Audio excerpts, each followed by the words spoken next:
Pengen rumah baru, nikah, jalan-jalan. Gak bisa keluar rumah? Ambil HP, mulai investasi saham. Download iPod, buka rekeningnya full online.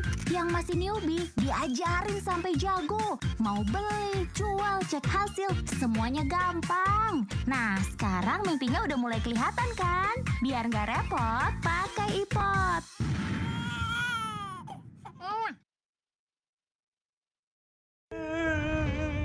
Pengen rumah baru, nikah, jalan-jalan. Gak bisa keluar rumah? Ambil HP, mulai investasi saham. Download iPod, buka rekeningnya full online. Yang masih newbie, diajarin sampai jago. Mau beli, jual, cek hasil, semuanya gampang. Nah, sekarang mimpinya udah mulai kelihatan kan? Biar nggak repot, pakai iPod.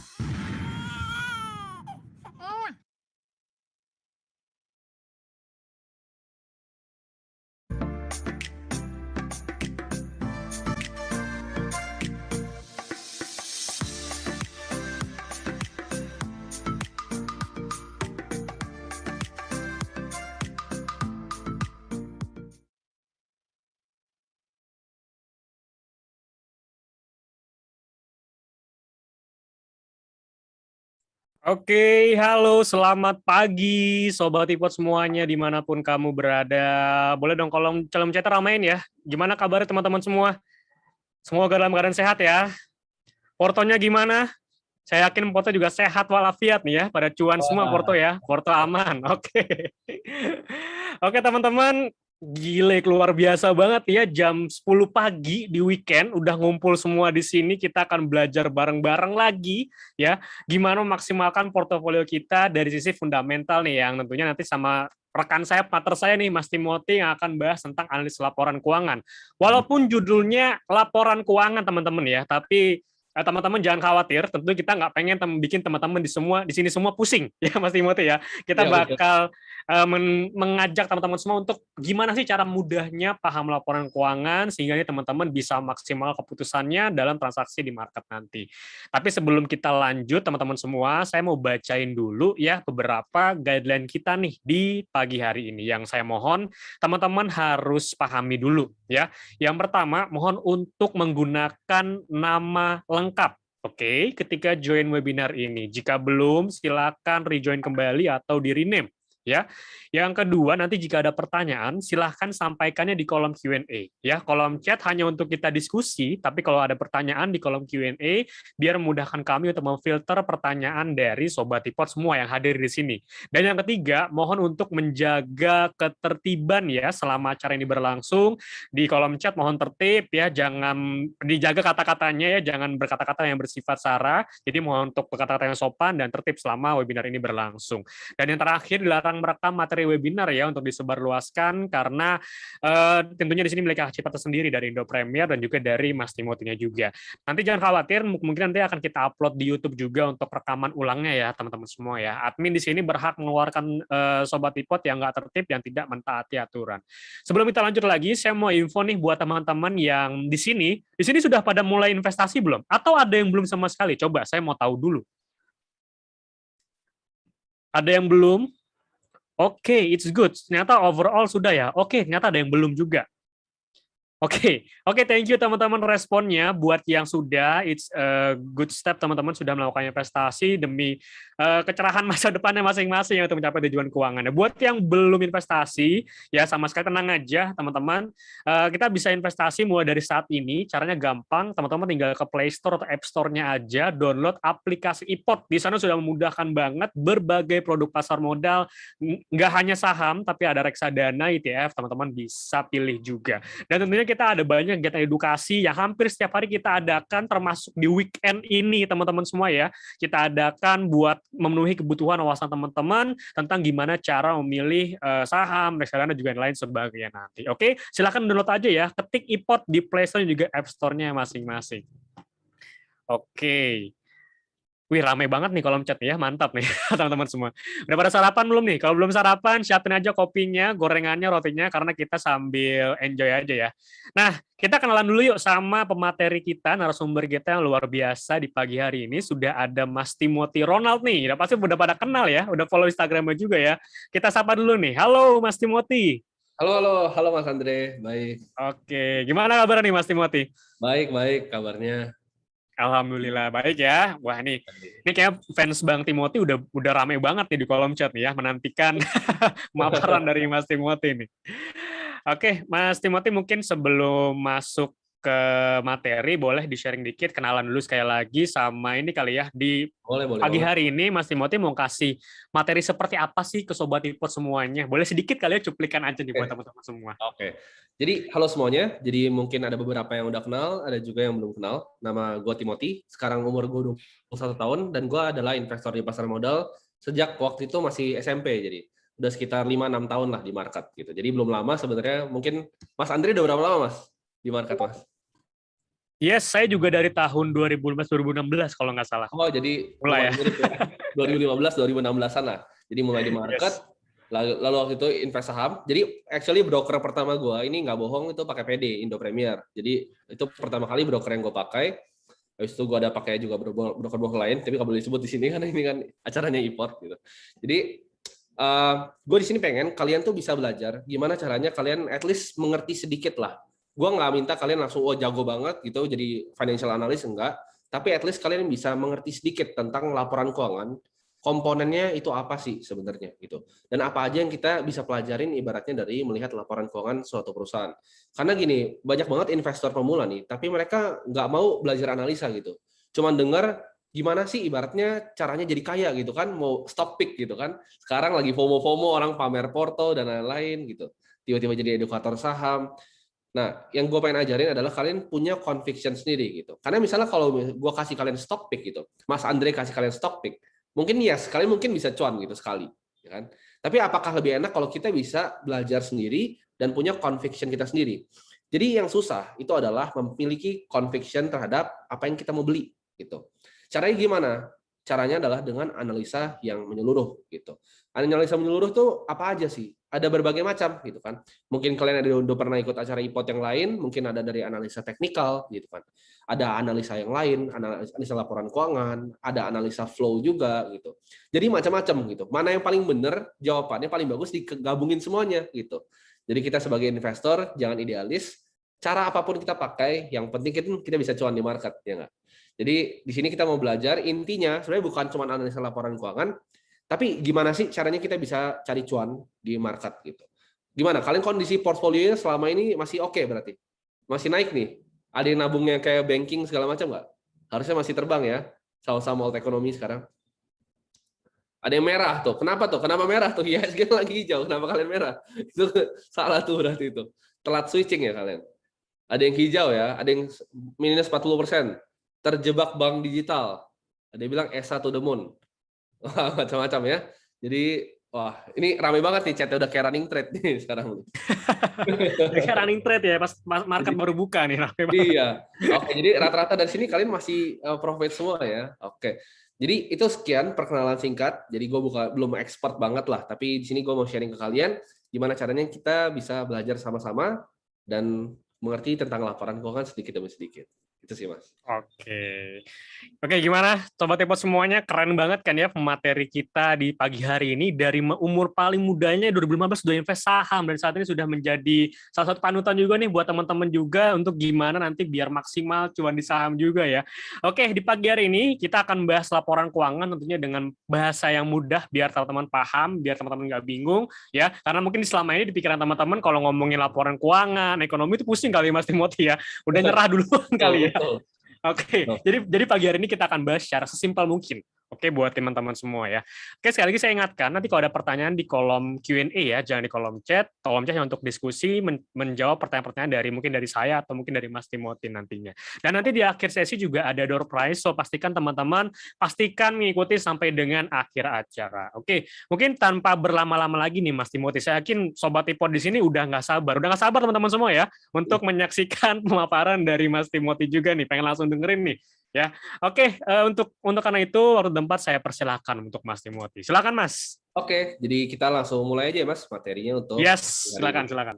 Nah, kita coba share screen dulu sih di sini. Kalau semuanya udah kelihatan, coba kalian chat aman kalau udah kelihatan semuanya. Saya sambil buka chatnya, jadi kita bisa lumayan interaktif lah kali ini di materi kali ini. Aman ya? Oke.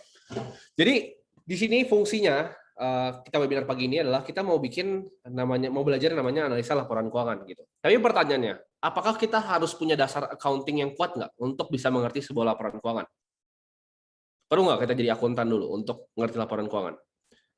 Nggak perlu, kan kita di sini kita mau analisa gitu ya. Akuntan tuh yang buat. Jadi kalian nggak harus bisa buat laporan keuangan. Tapi kalian harus bisa ngapain sesuai judulnya? Kalian harus bisa analisa gitu. Jadi buat itu nggak perlu, tapi kalian harus bisa at least analisa. Nah, kenapa analisa laporan keuangan ini merupakan salah satu faktor yang penting sebenarnya? Kenapa analisa laporan keuangan merupakan hal yang penting? Ada yang bilang fundamental, Jessica. Ada yang lain nggak? Ada alasan nggak? Kenapa laporan keuangan itu penting untuk kita analisa? Betul, Milan. Jadi kita tahu kinerja perusahaan itu seperti apa, gitu. Biar kita juga perkenalan, buat kita tahu perusahaan yang mau kita beli. Ada yang bilang tahu kesehatan, kondisi, kinerja masa lalu, ya. Jadi kita dapat overview about perusahaan itu apa. Nah ini benar Anita bilang, supaya kita nggak beli kucing dalam karung. Kalian pernah dengar nggak? Mungkin teman kalian kasih saran, oh saham ini bagus nih. Tapi sebenarnya sahamnya tuh nggak ada isinya, gitu. Sahamnya jelek, ya. Tapi kalian beli dan akhirnya kalian rugi. Ada yang pernah begitu nggak? Kalian FOMO, beli di pucuk dan kalian rugi, gitu. Ya. Nah, tapi kalau misalnya nih kita dengar perusahaan yang fundamentalnya bagus gitu, terus harganya lagi murah, kalian berani masuk uang besar nggak? Perusahaannya bagus fundamentalnya, harganya memang masih murah gitu. Kalian pasti akan lebih berani. Kenapa? Karena ada fundamentalnya di belakang perusahaannya. Ya, walaupun gue invest di company seperti tech companies gitu, nggak masalah gitu, ya, nggak masalah. Yang penting kita mengerti apa yang kita beli gitu. Karena berbagai macam perusahaan itu beda-beda. Contohnya laporan keuangan di sini itu beda-beda. Setiap sektor cara analisa itu berbeda gitu. Jadi kita nggak mungkin bisa cover semuanya di sini. Tapi di sini gue mau kasih overview aja. Gimana sih caranya kita lihat? Kita nggak akan terlalu detail sampai catatan kaki dan lain-lain. Tapi gue harap dari 1.200 orang ini yang udah ikut webinar ini, jadi at least kalian ngerti. Jadi nggak perlu jadi expert, tapi kalian ngerti ketika kalian ditanya tentang laporan keuangan. Kalian bisa pelajarin dan kalian bisa pahami. Jadi goals dari webinar kali ini sesimpel itu. Gitu. Nah, apa gunanya analisa? Seperti yang kita bahas tadi. Kalau kita nggak analisa laporan keuangan, kita nggak akan tahu ini kita beli kucing dalam karung atau enggak. Ini perusahaan tuh ada isinya atau enggak. Ini perusahaan hutangnya kebanyakan atau enggak. Gitu. Ini perusahaan tuh bener nggak sih? Ibaratnya misalnya manajemen ngomong nih. Manajemen ngomong, oke, gue mau bangun pabrik baru. Gue mau bangun smelter baru. Kita tahu nggak sih dia beneran keluarin duit dari capex-nya atau enggak? Gitu. Jadi di sini kita bisa tahu luar dan dalamnya perusahaan. Tapi mungkin di sini ada yang bertanya gitu kan, apakah relevan membuka laporan keuangan gitu? Mungkin ada beberapa yang bilang bahwa laporan keuangan itu disetel dan lain-lain, ya itu nggak masalah. Tapi at least di sini kita dapat gambaran tentang apa yang kita mau beli.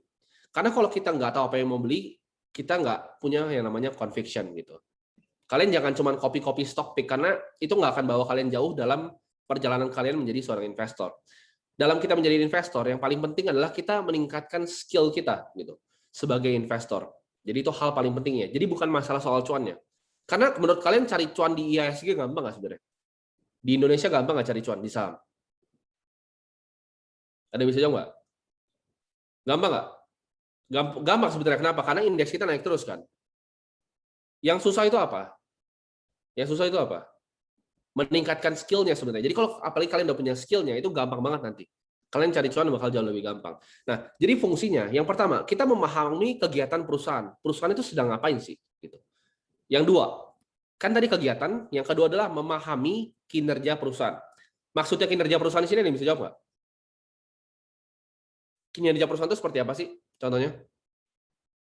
Ya, misalnya betul, performa dari perusahaannya. Perusahaannya cuan atau bocuan sih gitu. Perusahaannya profitable atau enggak gitu. Apa hasil dari yang mereka buat ya kan selama ini. Nah, dalam dua hal tadi kita akan membantu kita memilih emiten terbaik di industrinya. Kalau misalnya gini, kita cuma bandingin BCA dan BRI based on chart. Susah nggak? Ya bisa kita based on chart, tapi apa basisnya gitu kan? Ya. Jadi kita bisa bandingin antara BCA misalnya let's say BCA sama BRI gitu. Kita bandingin dari laporan keuangannya ya. Jadi dari valuasinya seperti apa dan lain-lain itu bisa dilihat dari laporan keuangan ya. Karena kalau misalnya kayak banking yang kita lihat adalah misalnya price to book-nya gitu. Nilai bukunya tuh berapa sih? Nah, itu kita bisa tahu cuman kalau kita buka apa? Kita buka laporan keuangan. Kalau kalian cuman compare ya, comparable analysis dari company, nggak based on laporan keuangan, nggak based on quantitative data, it's gonna be hard gitu. Untuk kita bisa bandingin antar company di sektor yang sama. Jadi fungsinya itu kayak kita bisa bandingin nanti. Misalnya contoh properti nih, Summarecon sama BSD. Bedanya apa sih Summarecon sama BSD? Nah, itu kita lihat di laporan keuangan. Adaro sama ITMG gitu. Bedanya apa? Kita lihatnya di mana? Di laporan keuangan. Seperti itu. Nah, jadi laporan keuangan itu simpelnya terbagi menjadi beberapa jenis. Jadi ada 3 ya. Yang pertama adalah balance sheet, yang kedua adalah income statement, yang ketiga adalah cash flow. Mungkin bingung nih, apa itu? Balance sheet ya. Jadi kita coba jelaskan secara lebih simpel. Tadi ada 3 ini yang kita jelasin. Balance sheet itu adalah neraca gitu. Neraca keuangan kayak timbangan lah gitu. Income statement yang paling straightforward ya, laba rugi. Cash flow statement laporan arus kas. Ya. Nah, yang keempat itu sebenarnya footnote atau catatan kaki, tapi yang di webinar kali ini mungkin nggak akan dibahas. Nah, di sini yang kita harus tahu dari neraca keuangan, ada yang ikut kelas akuntansi nggak di SMA? Atau mungkin di kuliah ikut akuntansi, kalian pasti tahu persamaan ini. Guru akuntansi kalian pasti ngajarin di pertama kali, harta sama dengan apa? Harta sama dengan, ini paling simpel nih, persamaan dasar nih. Harta sama dengan utang plus modal. Jadi itu yang kalian harus tahu. Simpel nggak? Harta sama dengan hutang plus modal. Itu hafalan itu doang tuh. Jadi aset dari satu perusahaan itu sama dengan kewajibannya, liabilitas ditambah equity-nya. Nah, jadi fungsinya neraca keuangan ini apa? Fungsinya apa? Untuk mengamati aset, ya kan, liabilitas dan juga ekuitas dari perusahaannya. Fungsinya apa? Kita bisa melihat kayak misalnya, kalian di sini ada yang pernah check up ke dokter nggak? Pernah check up ke dokter nggak? Pernah check up ke dokter? Nah, ini sama, ini kayak financial check up kita.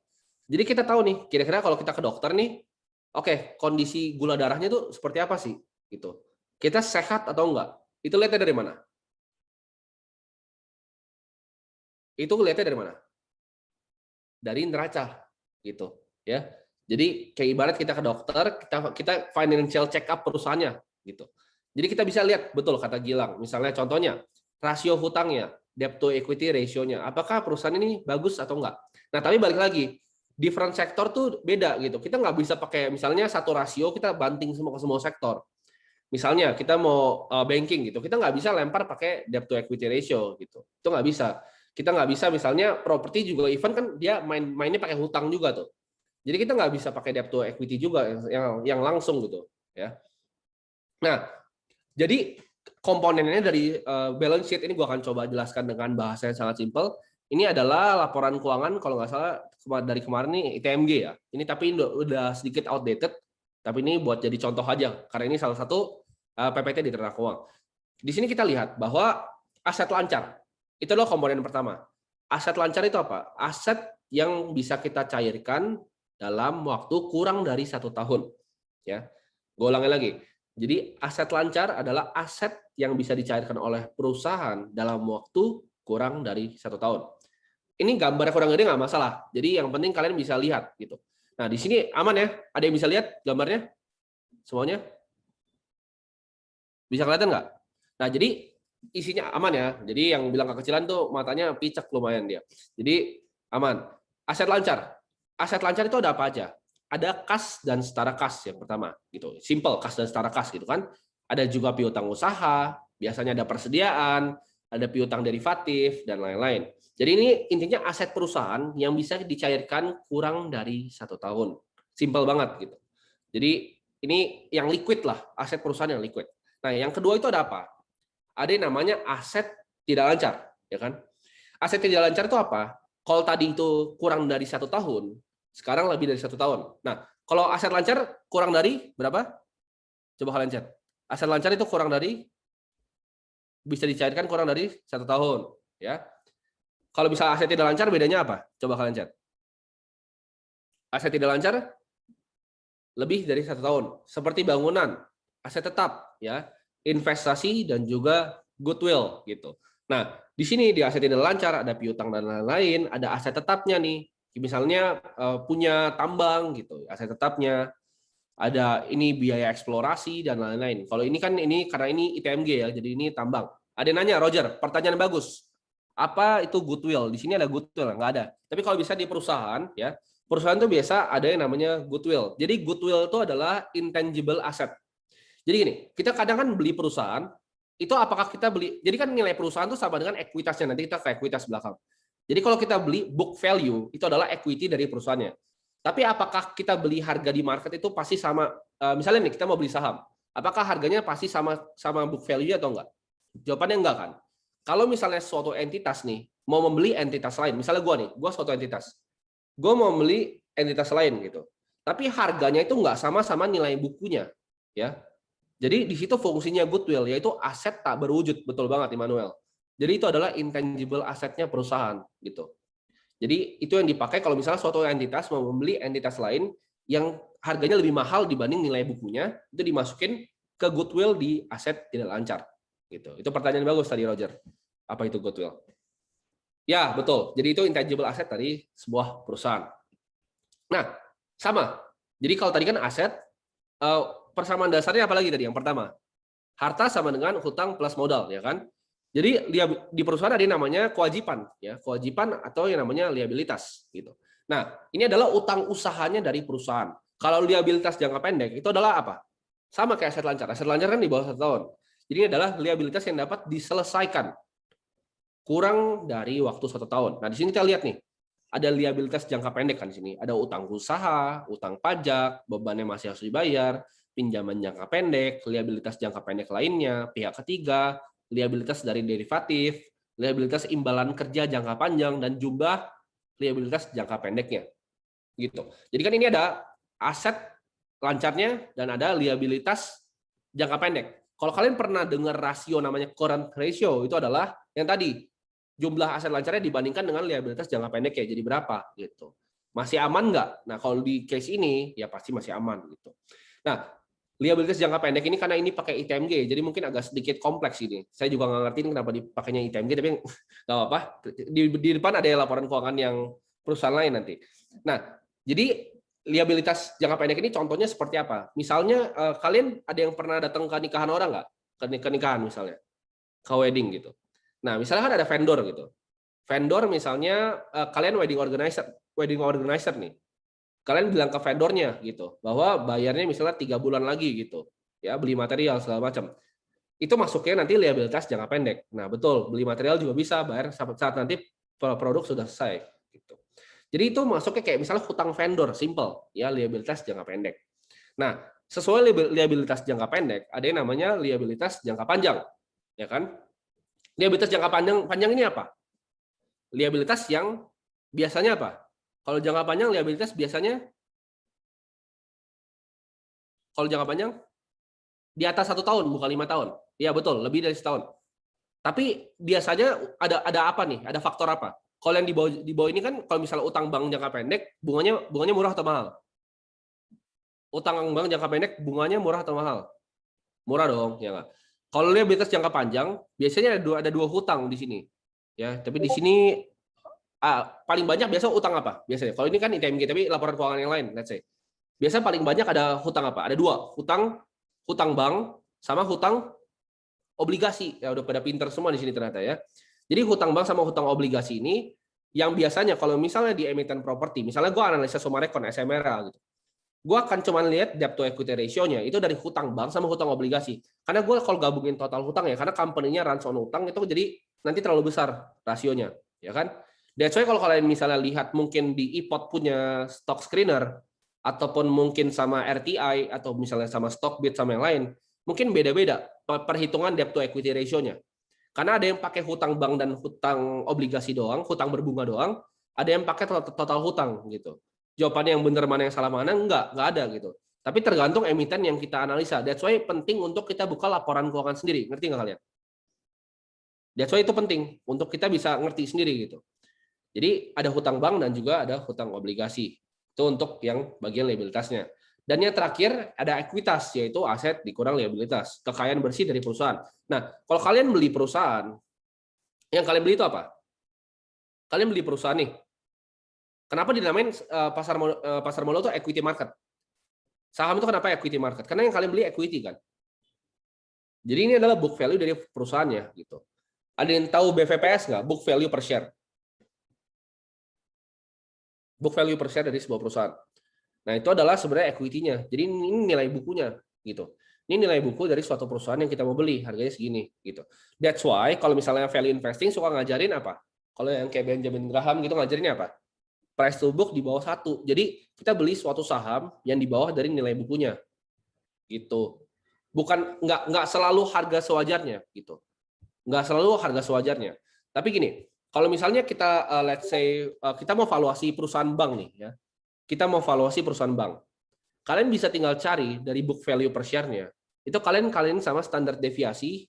Ini udah kejauhan sih bahasanya, tapi intinya kita bisa pakai namanya relative valuation gitu. Dari nilai buku perusahaannya. Jadi nilai bukunya kita kalikan sama rata-rata nilai bukunya selama 10 tahun. Jadi ada teori yang namanya mean reversion, ini Benjamin Graham yang bikin, bahwa company dia akan selalu balik ke rata-rata meannya gitu. Jadi kalau misalnya kalian lihat itu -1 dari meannya tadi, itu kalian tinggal pakai angka meannya kalian sama book value per share-nya. Jadi company itu biasa balik ke nilai intrinsiknya ke sana. Nanti kita bahas di belakang ya di Q&A. Itu soalnya beda sama laporan keuangan tuh, itu valuasi. Tapi intinya gitu. Jadi ini kita bisa pakai untuk melihat perusahaan juga. Nah, tadi kan neraca itu fungsinya untuk kita tahu nih, kira-kira peredaran darah gua sehat nggak gitu kan? Ada diabetes atau enggak? Ada gula darah atau enggak? Dari tadi ya. Kita lihat utangnya bisa kebanyakan nggak, ya kan? Apakah aset lancarnya dibanding liabilitas lancarnya itu aman atau enggak gitu. Simple ya, cukup simple. Nah, yang ini lebih simple lagi gitu. Di sini gua akan bahas sedikit tentang yang namanya laporan laba rugi, yaitu income statement. Simpelnya, pertamanya profit sama dengan revenue di minus expenses gitu. Jadi ini mengamati simple aja perusahaan tuh cuan atau bocuan gitu. Nah, di sini ini kayaknya slide-nya ada yang kurang, tapi intinya ini gue pakai, kalau nggak salah ini gue baru bikin tadi slide-nya, ini Sido Muncul gue ambil. Kenapa gue ambil Sido Muncul? Karena menurut gue paling straightforward, jadi gampang kalian bisa lihatnya. Nah, yang pertama tuh ada apa namanya? Kalian jualan barang nih, ya kan? Ada dapat penjualan, ya sales, ya revenue, ya penjualan tuh omset, ya betul Kevin, penjualan itu adalah omset. Nah, dari omset ini akan dikurangi dengan apa? Yang namanya beban pokok penjualan, atau yang biasa bahasa Inggris bahasa kerennya COGS gitu, cost of goods sold. Nah, contohnya cost of goods sold itu apa? Kalian bisa kasih contoh jualan barang nggak? Apa ya? Jualan makanan gitu, cimol. Kalian tahu cimol nggak? Cimol itu dibikin pakai apa ya? Gue nggak tahu sih. Ya bahan baku. Ada yang tahu nggak cimol dibikin pakai apa di sini? Aci ya? Tepung. Nah ya tepung, misalnya tepung ya gitu. Misalnya gue mau jualan cimol nih ya. Cimol harganya 10.000 ya kan. Nah, tepung berapa? Gue nggak tahu, gue nggak salah aja ya. Misalnya tepungnya 5.000 gitu ya. Kalian jualan bakso aci ya kan? Tepung dan telur. Misalnya bahan-bahannya semua tuh, tepung, telur, bla bla bla. Misalnya itu 5.000 ya nggak? Coba kalian hitung. Berarti kalian dapat untung nggak sebenarnya? Kalian dapat untung nggak? Kalian jual 10.000 nih, bahan-bahan untuk bikin cimolnya itu 5.000. Nah, ini sekalian gue ajarin kalian bisnis. This is kenapa akuntansi itu penting untuk kalian yang punya bisnis. Di sini ada yang punya bisnis nggak? Ada yang jualan makanan nggak di sini? Ada. Jualan makanan apa? Coba kalian boleh sharing sini. Jualan makanan apa? Ada yang jual, gue pilih satu ya. Misalnya nih Ferry jualan kebab nih misalnya. Harganya berapa? Kebabnya. Ferry berapa harga kebabnya? Nah, 29.000 ya. Misalnya. COGS-nya berapa Ferry? Tahu nggak? Harga semuanya untuk bikin satu kebab itu berapa? Beban pokok penjualannya berapa? HPP-nya 12.000 ya kan? Nah, mungkin beberapa kalau misalnya masih pengusaha pemula, dia akan kira bahwa 29.000 minus 12.000 ya. Dia untung berapa? 29.000 minus 12.000 untung 17.000 ya kan? Dia akan masukin misalnya ke kantong gitu. Oke, gue con 17.000. Tapi sebenarnya kalian con 17.000 nggak? Enggak. Kenapa? Karena itu masih harus dikurangi apa? Apa? Beban usaha. Operasional, betul. Jadi beban usaha atau operasional itu ada apa aja? Operational expense. penjualan, promosi. Sekarang kalau misalnya tadi si Ferry nih, amit-amit si Ferry koma gitu, dia nggak bisa masak lagi tuh tadi dia punya kebab gitu. Dia harus gantiin orang lain dong, ya nggak? Dengan apa?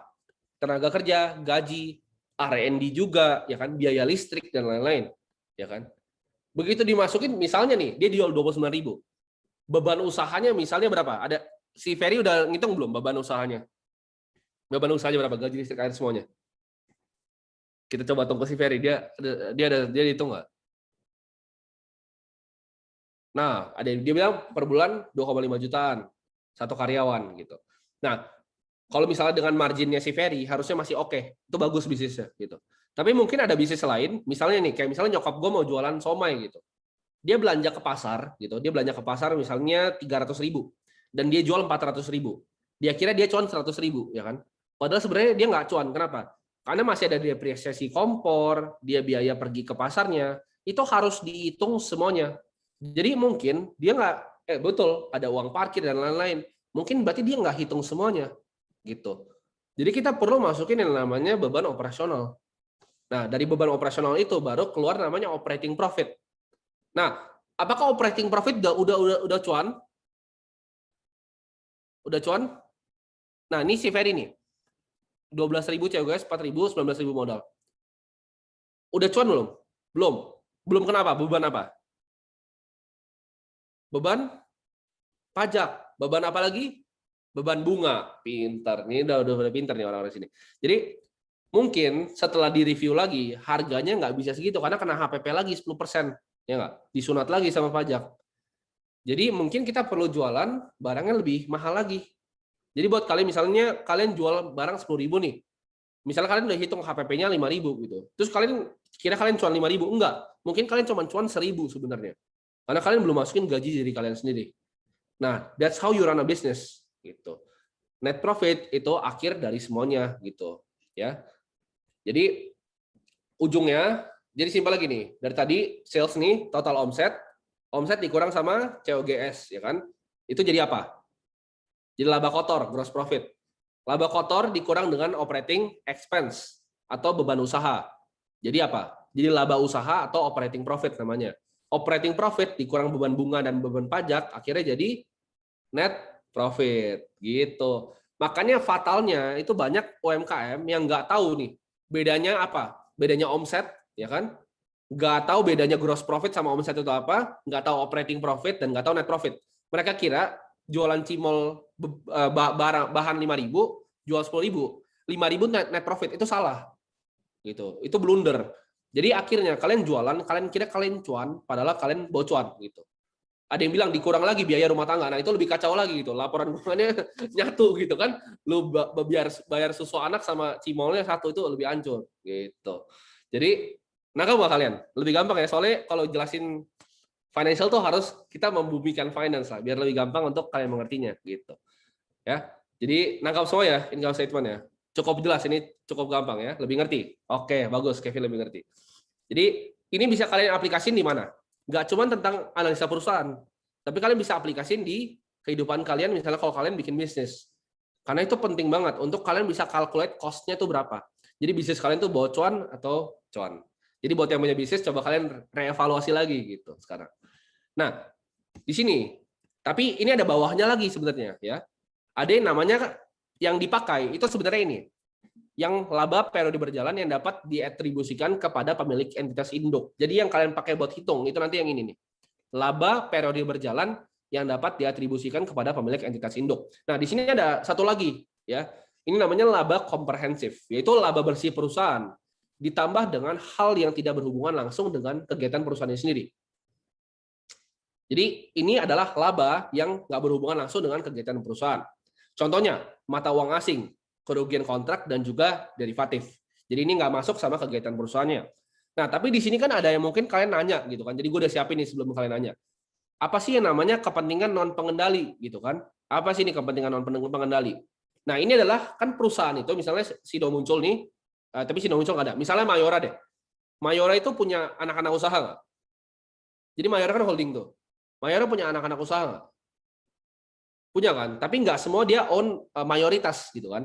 ada yang dia cuman own minoritas. Nah, ini adalah kepentingan non pengendali, yaitu bagian labanya. Jadi kan mereka dapat laba nih, ya. Mereka dapat laba, nah itu dari anak-anak perusahaannya. In case di sini Sino muncul, nggak ada nih kepentingan non pengendali. Tapi kalau kalian lihat misalnya Mayora, ICBP itu biasa ada di sini. Kepentingan non pengendalinya nanti ada. Ini strip karena artinya nggak ada, gitu. Jadi ini yang kalian harus pelajarin. Dan intinya kalau kalian mau lihat, yang kalian pakai buat hitung nanti, dan totalnya adalah laba periode berjalan yang dapat diatribusikan kepada pemilik entitas induk gitu. Nah, apa maksudnya mata uang asing gitu? Mata uang asing tuh nanti kita bisa bahas juga di cash flow, juga ada yang namanya selisih kurs gitu. Karena gini, kalau misalnya kalian cuma lihat, this is why gue nggak pernah ngajarin orang pakai yang namanya residual income valuation. Ada yang pernah diajarin nggak? Nggak tahu di kelas mana gitu. Kalian pakai EPS gitu, EPS ditarik habis itu didiskon balik pakai discount rate. Ada yang pernah diajarin gitu nggak? Di kelas saham gitu ada yang pernah diajarin nggak? Jadi pakai EPS, ngitung valuasinya pakai EPS. Jadi bukan pakai relative valuation, bukan pakai DCF, tapi pakai EPS. Salahnya di mana? Jadi EPS namanya residual income. Jadi EPS ditambahin, baru dijebret di diskon pakai discount rate. Salahnya di mana? Kenapa nggak bisa pakai EPS doang? Ada yang tahu nggak? Kenapa salahnya cuma pakai EPS doang? Karena begini, kalau misalnya kalian cuma lihat dari profitnya, penjualan aset masuk nggak? Penjualan aset masuk ke sini nggak? Ke realisasi nggak? Masuk kan? Selisih kurs masuk nggak? Masuk nggak? Masuk kan? Nah, jadi itu dia gitu ya.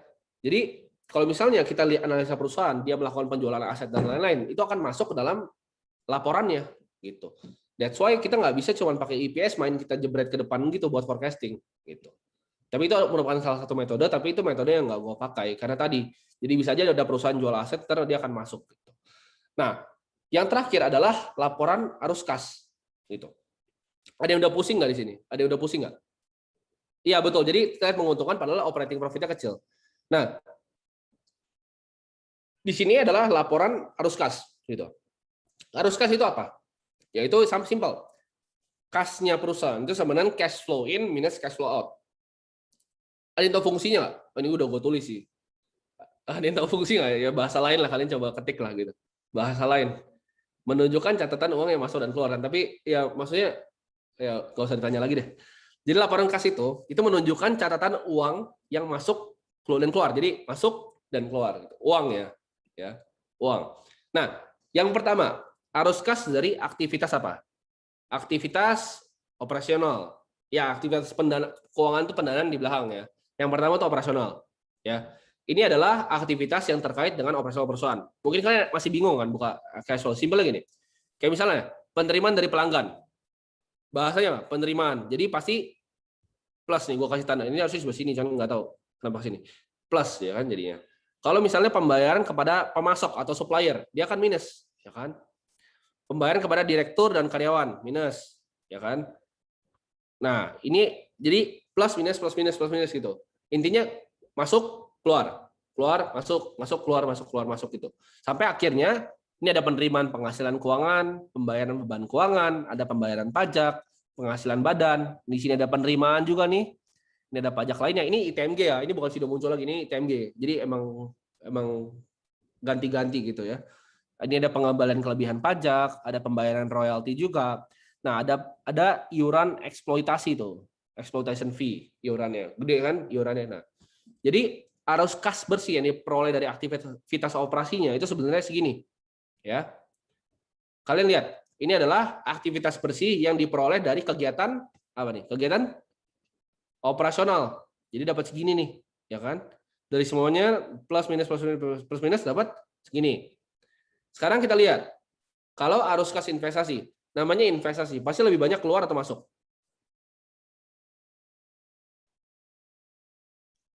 Arus kas investasi, banyak keluar atau masuk? Investasi, bos. Investasi. Perusahaan investasi. Lu invest, keluar nggak duitnya? Keluar, ya kan? Nah, terkait dengan investasi perusahaan. Jadi kalau kalian mau lihat, misalnya direksinya, dia mau bilang, oke, kita mau bikin smelter baru tahun depan akan jadi, gitu. Kita akan mau bikin tambang baru, misalnya. Kita mau akan ekspansi sebegini, bla bla bla bla bla bla. Kita lihatnya di arus kas investasi. Jadi kita lihat Kalau investasi namanya keluar. Capital expenditure atau capex itu pembelian aset tetap misalnya. Pembelian aset keuangan. Di sini akan minus tuh, ya kan? Karena uangnya keluar. Ada penempatan kas yang dibatasi penggunaannya. Ada hasil penjualan tetap, ada penambahan biaya eksplorasi, pengembangan yang ditangguhkan gitu di sini. Jadi ini pasti minus nih, biasa kegedeannya. Arus kas bersih yang digunakan untuk aktivitas operasi. Tadi ini berapa? 89. Kalau capex oke tinggi itu akhirnya kurang oke atau enggak? Oke. Ini pertanyaan bagus banget, Roger. Kalau misalnya capex-nya gede, apakah perusahaan jelek atau enggak? Kalau kalian perhatiin perusahaan yang gue beli waktu itu, gue beli perusahaan Friend. Friend itu gue beli dari harga 70 per lembar sahamnya. Jadi waktu itu Sinarmas itu ekspansi untuk keluarin capex bangun tower itu hampir 10 triliun gitu. Nah, sekarang kalian perhatiin kalau perusahaan udah ngeluarin kayak gitu, apa yang terjadi gitu? Ya. Misalnya nih contoh, Sinarmas kan ibarat dia udah banyak track record suksesnya lah ya, perusahaan seperti INKP gitu dan lain-lain. Itu adalah grup konglomerasi besar. Sedangkan Friend ini adalah telco, karena telco kita harus punya. Kalau gue rasa telco siapapun harus punya. Gitu. Entah kalian mau XL, mau Friend atau apa, ya semua orang harus punya telco lah gitu. Nah, kalau Friend ini gue lihat unik kenapa? Karena lihat, kalau misalnya kalian lihat misalnya Tri, Indosat, XL, Telkomsel, mereka semua mengalami transisi dari 3G ke 4G, ya nggak? Kalian setuju nggak? Mereka mengalami transisi dari 3G ke 4G. Sedangkan kalau teknologi telco itu kan berubah terus. Begitu mereka berubah dari 3G ke 4G, apa yang terjadi? Kebakaran jenggot kan semuanya, ya nggak? Nah, Friend itu nggak ada 3G, ingat nggak? Friend itu langsung lompat ke 4G. Jadi di situ dia udah head start duluan. Sedangkan kalau misalnya kalian lihat Telkomsel gitu, spektrum sharing-nya, spektrum share percentage-nya itu kurang terus. Sedangkan Friend itu dari bawah tuh naik nih. Dia kayak underdog-nya di telco. That's why gue berani masuk gede waktu itu. Pas dia harganya 70. Ingat nggak? Orang semua bilang Friend saham gorengan dulu. Saham gorengan nih, saham jelek ya kan? Di pas di 50, 60, 70 dibilang saham gorengan nih, saham gocapan gitu. Gue beli tapi 70. Hampir 80% porto gue waktu itu Friend. Gue bawa terus sampai berapa? 150 gitu. Karena gue yakin Sinarmas keluarin capex 10 triliun. Dia beli Moratel, bukan Mitratel punya Telkom. Dia beli Moratel, itu di PI berapa? Ada yang tahu nggak? Friend tuh beli Moratel di PI berapa? Di PI 3 kali. Itu murah banget gitu, itu dicuanin. Jadi menurut gua nggak make sense kalau sahamnya ditidurin. That's why penting untuk kalian bisa buka laporan keuangan. Gua tahu dia keluarin capex berapa triliun gitu. Nah, ini jadi kalau kita lihat di sini, ini adalah arus kas bersih yang digunakan untuk aktivitas dari investasinya nih. Jadi ini keluarkan duitnya. Nah, ini ada satu lagi terakhir, yaitu ini financing gitu, dari aktivitas pendanaan. Di sini kalau kita lihat nih dari paling atas, ini ada proceeds from short term borrowing dia kan, ya. Ini juga ada net cash-nya. Nah, tapi kalau kalian lihat nih, misalnya ini cuma sampai sini ya. Ini cuma sampai sini. Jadi arus kas dari aktivitas pendanaan, penerimaan pinjaman jangka pendek, pembayaran pinjaman jangka pendek, pembayaran dividen tunai. Kenapa gede? Ini kan gue bilang ITMG kan. Kenapa ini gede? Karena ya ITMG selalu bagi dividen. Otomatis pembayaran dividen tunainya akan keluarnya gede di sini di arus kas dari aktivitas pendanaannya gitu. Nah, jadi kalau kalian lihat, ini kan arus kas bersih yang digunakan untuk aktivitas pendanaan. Kalau tadi sebelumnya berapa? Tadi sebelumnya berapa? 89 ya. Ini kalian kita lihat ini minus 95, ini minus berapa tuh? Minus berapa? 214. Jadi penurunan bersihnya kas dan setara kas itu 209 ya. Kalian cek, penurunan bersih kas dan setara kas itu akan jadi 209 ya. Jadi kas ini adalah kas pada awal tahun perusahaannya ya. Kas dan setara kas pada awal tahun. Sedangkan cash flow-nya itu penurunan bersih kas dan setara kas itu senilai segini ya. Jadi kalau dikurang sama ada efek perubahan nilai kurs dari kas sama setara kasnya, itu akan jadi 159.209. Kalau kalian benar-benar merhatiin webinar ini angka bisa ketemu di mana? Ada yang bisa tebak nggak? Ini angka bisa ketemu di mana? Kas dan setara kas perusahaan tuh ketemunya di mana? Tadi gue bahas ada 3 kan? Nah, udah pinter. Ada neraca, kita balik dulu ya, kita balik nih. Kita balik waktu gitu kan. Kita balik ke waktu. Nah, dia akan ketemu berapa tadi? 159.209 kan? Dia akan ketemu di saldo kas di neraca. 159.209.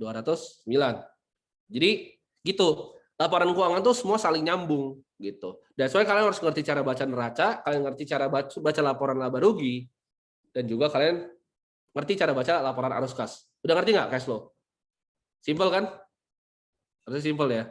Itu gue udah coba menjelaskan dengan cara yang paling simple untuk yang non akuntansi gitu. Jadi gue harap kalian ngerti semua.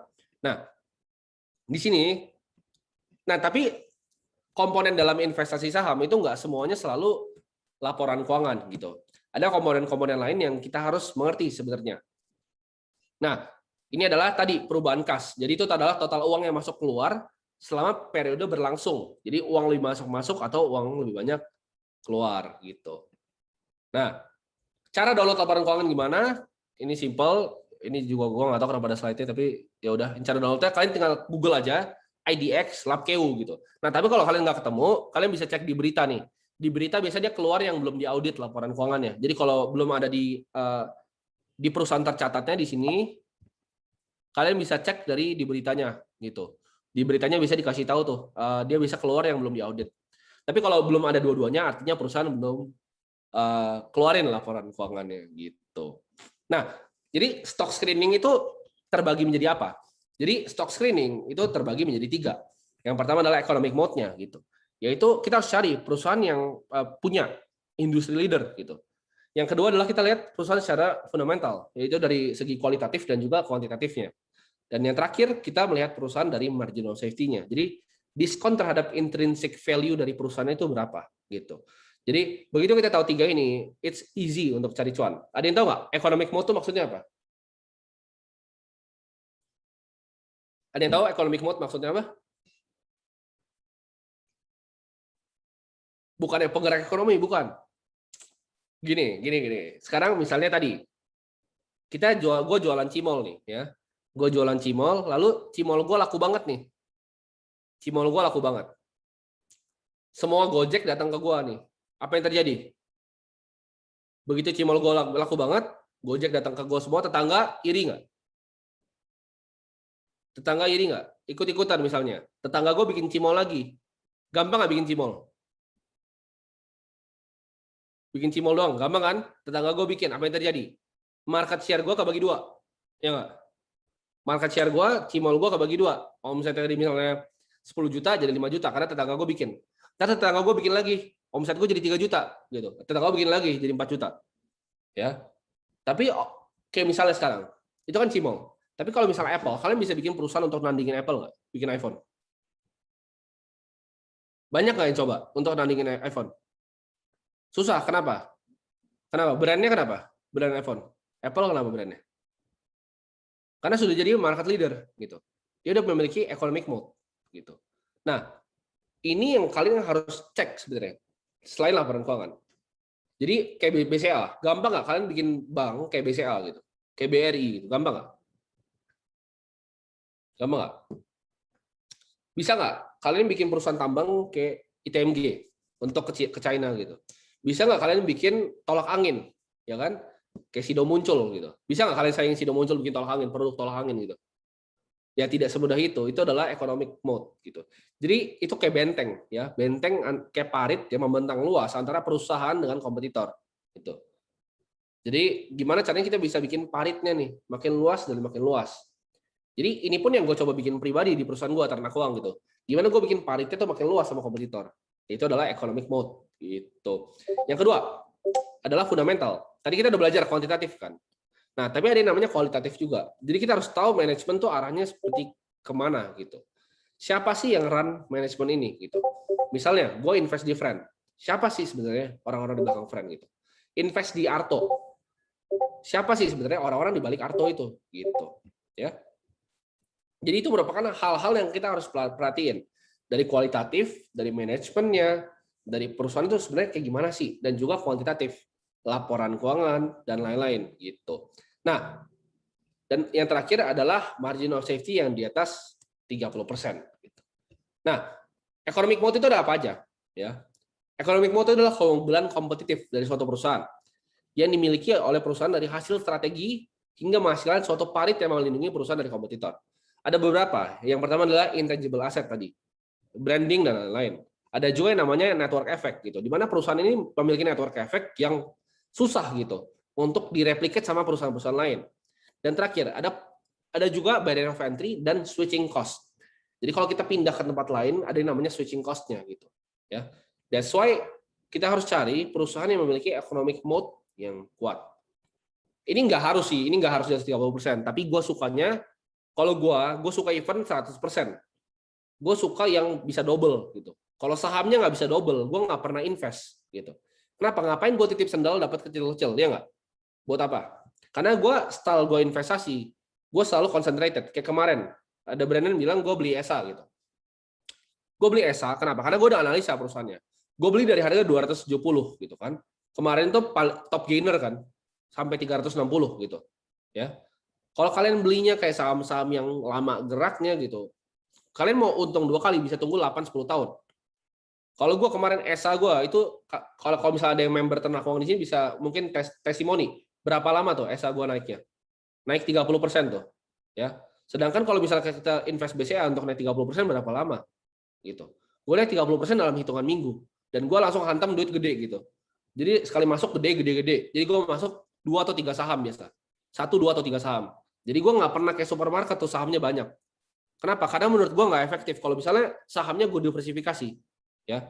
Kalau misalnya gini, kalian punya 3 saham yang bagus, buat apa beli saham keempat? Gitu. Buat apa maksa saham kelima, ke-6, ke-7, ke-8, ke-9? Ya udah 3 aja gitu. Yang kalian yakin conviction tinggi, hajar duitnya gitu. Jadi kalau misalnya gue nggak untung 2 kali, gue nggak akan pernah beli sahamnya, ya. Ada yang bilang, so Buffett's way is to all old fashion. Nggak juga. Buffett juga nyarinya, kalau Buffett lebih gila, dia nyari yang bisa 8 kali, 10 kali, 12 kali gitu. Dia invest Coca-Cola udah berapa ratus kali, nggak tahu itu, ya kan? Jadi kalau gue suka cari saham yang untungnya bisa berkali-kali lipat. Kalau cuma 10%, 20%, gue mending pakai peer-to-peer lending, ya nggak? Mending gue taruh di P2P, ngapain gue beli saham? 10% per tahun, ya kan? Minimal ya 5% per bulan lah, 5%, 10% per bulan. Jadi kayak misalnya beberapa fund manager yang gue kenal pribadi, itu return ada yang sampai 10.000% setahun, tahun ini gitu. Ada yang sampai 8.000% lah, segala macam. Gila-gila sih emang mereka. Jadi kita cari saham tuh yang emang bisa beggar cepat gitu. Jadi gue nggak terlalu cari saham yang lama gitu. Gue nggak suka saham yang, bukan gue nggak suka banking ya. Portogo tuh ada BRI sampai sekarang. Kenapa ada BRI ya? Karena memang gue ikutin wave-nya aja kan. Gue masih ada BRI sampai sekarang. Tapi gue lebih suka kalau misalnya gue masuk gede, kayak misal gue masuk gede kemarin di ESA, gue udah analisa nih, gue udah tahu tren amonianya seperti apa, gue hajar, terbang dia kan. Terus misalnya gue cari saham seperti Friend, 70 gue hajar, Arto 5.000 gue hajar gitu. Karena gue tahu Arto nggak akan turun waktu itu, ya. Baru turunnya kan belakangan ini, gitu. Jadi kalau misalnya gue lihat saham yang bagus, gue hajar langsung gede. Jadi jangan kecil-kecil. Nikel naik terus, nah ya. Salah satu portofolio tuh ada juga di nikel gitu. Jadi gue nggak suka terlalu banyak diversifikasinya, nggak suka 7-10 pusing kepala. Kalian lihat 10 saham ya, kalian kan harus ngikutin terus tuh setiap hari. Itu bikin pusing kepala gitu. Sudah keluar Arto, gue udah exit 18.000 gitu. Berapa lama ngerecek story perusahaan habis sudah beli sahamnya? Jadi gini, perusahaan, gue akan terus awasin setiap hari gitu. Kalau gue punya barangnya, gue awasin setiap hari. Kalau misalnya, tapi gue nggak ngeliatin running trade terus-terusan ya. Tapi at least setiap hari gue pasti monitor. Kayak misalnya saham gue itu udah kayak gimana sih gitu. Nanti gue akan tinggal bilang ke misalnya dealer gue untuk aturin gitu. Apa iya bisa target 10.000%? Iya, gue kenal kemarin gue baru ketemu sama orangnya. Dia Pak Roy Himawan. Kalau misalnya beliau nonton, tapi kayaknya nggak mungkin sih. Jadi gue belajar juga sama beliau. Dia hampir 10x lah returnnya tahun ini. Nah jadi kita harus cari perusahaan-perusahaan itu yang miliki ini nih, economic mode. Nah, jadi tips dari gua nih, ini tipsnya Benny Cokro juga sebenarnya. Jadi kalau kalian mau invest di saham, ya, kalian cari saham-saham yang ibaratnya fundamentalnya bagus, tapi ada story-nya, kedengeran. Kalau misalnya sahamnya ada story tapi fundamental jelek, itu agak ngeri untuk gue lempar duit, ngerti nggak? Tapi kalau misalnya sahamnya fundamentalnya bagus, tapi ada story, nah itu plus itu. Soalnya kalau fundamental bagus saja bisa dibeli kan. Tapi kalau fundamental bagus plus ada story-nya, itu hajar aja semua duit gitu, HK aja habis. Ya, jadi saran gue dari itu jangan kebanyakan gitu. Misalnya nih, ada yang pegang 5 saham, ada BBRI, BBNI, Mandiri, Pakuwon, dan Trin. Jujur kewalahan tuh katanya. So thinking untuk selling saham bank untuk banking. Kalau misalnya sekarang banking is a really good deal. Kenapa? Karena kalau kalian lihat flow-nya dari asing, tech itu kecil banget masuknya. pada masuknya ke bank-bank konvensional. Sekarang banyak banget. Kenapa banyak masuk fund gede ke bank konvensional? Ini jawabannya. Ada yang nanya, kenapa BBNI naik? Apakah karena fundamental? Enggak juga. Itu karena yang namanya flow gitu. Jadi BBNI kenapa naik? Karena kita harus bisa pisahin sih. Kita harus pisahin yang namanya flow. Ini di sini bisa coret-coret nggak ya? Ada yang tahu cara coret-coret di Zoom nggak? Whiteboard bisa ya? Ini kelihatan nggak kalian? Kalau coret-coret di sini kelihatan nggak? Ini gue pakai Mac sih, kelihatan nggak? Kelihatan ya? Oke, jadi ada yang namanya flow nih. Jadi gue ngajarin flow di sini, ya. Jarang gue ajarin nih. Aduh, kok lama banget gue nulisnya. Ini gue sambil pakai ngomong aja ya, tapi gue coret-coret tapi sambil ngomong. Jadi ini flow. Ini gue pakai trackpad soalnya. Nah, ini flow. Jadi flow itu kita harus bagi, ya kan? Ada yang namanya asing. Ini asing nih ya, asing nih A. Ada yang asing, ada yang lokal, ya nggak? Nah, asing ini kebagi lagi. Ada yang aktif, ya kan? Ini aktif A. Ada yang pasif, ya nggak? Ya, jangan ketawa nih. Ini susah banget pakai trackpad MacBook, susah banget beneran. Jadi flow ada yang asing, ada yang aktif, ada yang pasif, ya kan? Foreign flow, betul. Nah, yang aktif ini apa? Aktif ini ada yang misalnya ESG, ya kan? ESG. Ini susah banget tulis ESG di sini. ESG gitu, ya. Asing ada yang aktif, ada yang ESG. Ada juga yang pasif gitu. Nah, yang pasif ini contohnya apa? Misalnya MSCI. Gue nggak mungkin bisa tulis itu MSCI gitu kan. Nah, ini adalah fund-fund yang indeks nih. Ini indeks ada banyak kan, gitu. ESG itu yang compliant sama kesehatan lingkungan, gitu. Kesehatan lingkungan contohnya apa? Gini, that's why gue nggak berani masuk coal untuk sekarang. Karena coal itu nggak ESG compliance. Jadi fund dari luar yang aktifnya itu masuk ke si bank-bank tadi gitu. Masuknya ini ke BNI, Mandiri, bank, ini masuk bank gitu kan. Kalian bisa tracking semuanya ini. Tracking dari mana? Kalian bisa lihat di IDX, data statistik pasar. Kalian bisa lihat tuh nanti saham-sahamnya tuh flow-nya gimana aja. Nah, ini ESG itu masuknya kan ke bank gitu. Dan soalnya kalau misalnya gue beli BRI. Kenapa gue beli BRI? Karena masih murah pre-right issue kemarin. Setelah nanti mau right issue. Karena jadi sahamnya masih murah. Jadi gue untuk hedging old economy gue pakai BRI gitu. Nah, sama lokal. Lokal ada apa aja? Flow lokal ada apa aja? Ada yang tahu nggak? Flow lokal. Ada yang tahu? Flow lokal ada apa aja? Ada insti, betul. Insti, fund. Ya kan? Kayak misalnya Shailendra, Jarvis, itu insti. Terus ada retail, ya nggak? Terus ada satu lagi? Ayo, ada bandar, ya kan? Jadi ini beda loh. Flow dari bandar, flow dari insti, sama flow retail beda. Gitu. Nggak selalu MG, gue udah ketemu ke orangnya MG. Nah, ini retail kebagi lagi nggak? Kebagi lagi, retail yang value investing nih, yang Buffett nih. Ada retail yang technical analysis, ya kan? Ada retail yang macam-macam lah, ini nggak jelas banyak gitu. Nah, jadi kalian harus tahu cara mapping flow-nya gini gitu. Bandar yang gimana lagi? Ini ada cabangnya lagi nih, insti yang kayak gimana? Ada cabangnya. Nah, ini kalian connect all the dots ya, kalian akan bisa ketemu sektor mana yang bagus. Gitu. Jadi ini intinya flow. Jadi Sinchan kalau nulis gitu. Ya, ini intinya flow gitu. Tapi gue udah coba jelasin dengan gambar pakai MacBook Pro di trackpad gitu. Jadi kalian harus tahu bedanya fund asing, lokal siapa nih? Lokal retail, lokal bandar, lokal insti gitu. Bentar, selisihnya hilang nih malah nih. Kita balik lagi. Sekarang kita balik lagi. Udah terlalu jauh. Jadi gitu, itu caranya kalian bisa melihat flow gitu. Nah, ini adalah pertumbuhan IHSG 5 tahun gitu. IHSG kita kan sekarang 6.000 berapa? 6.600 ya, hampir 700.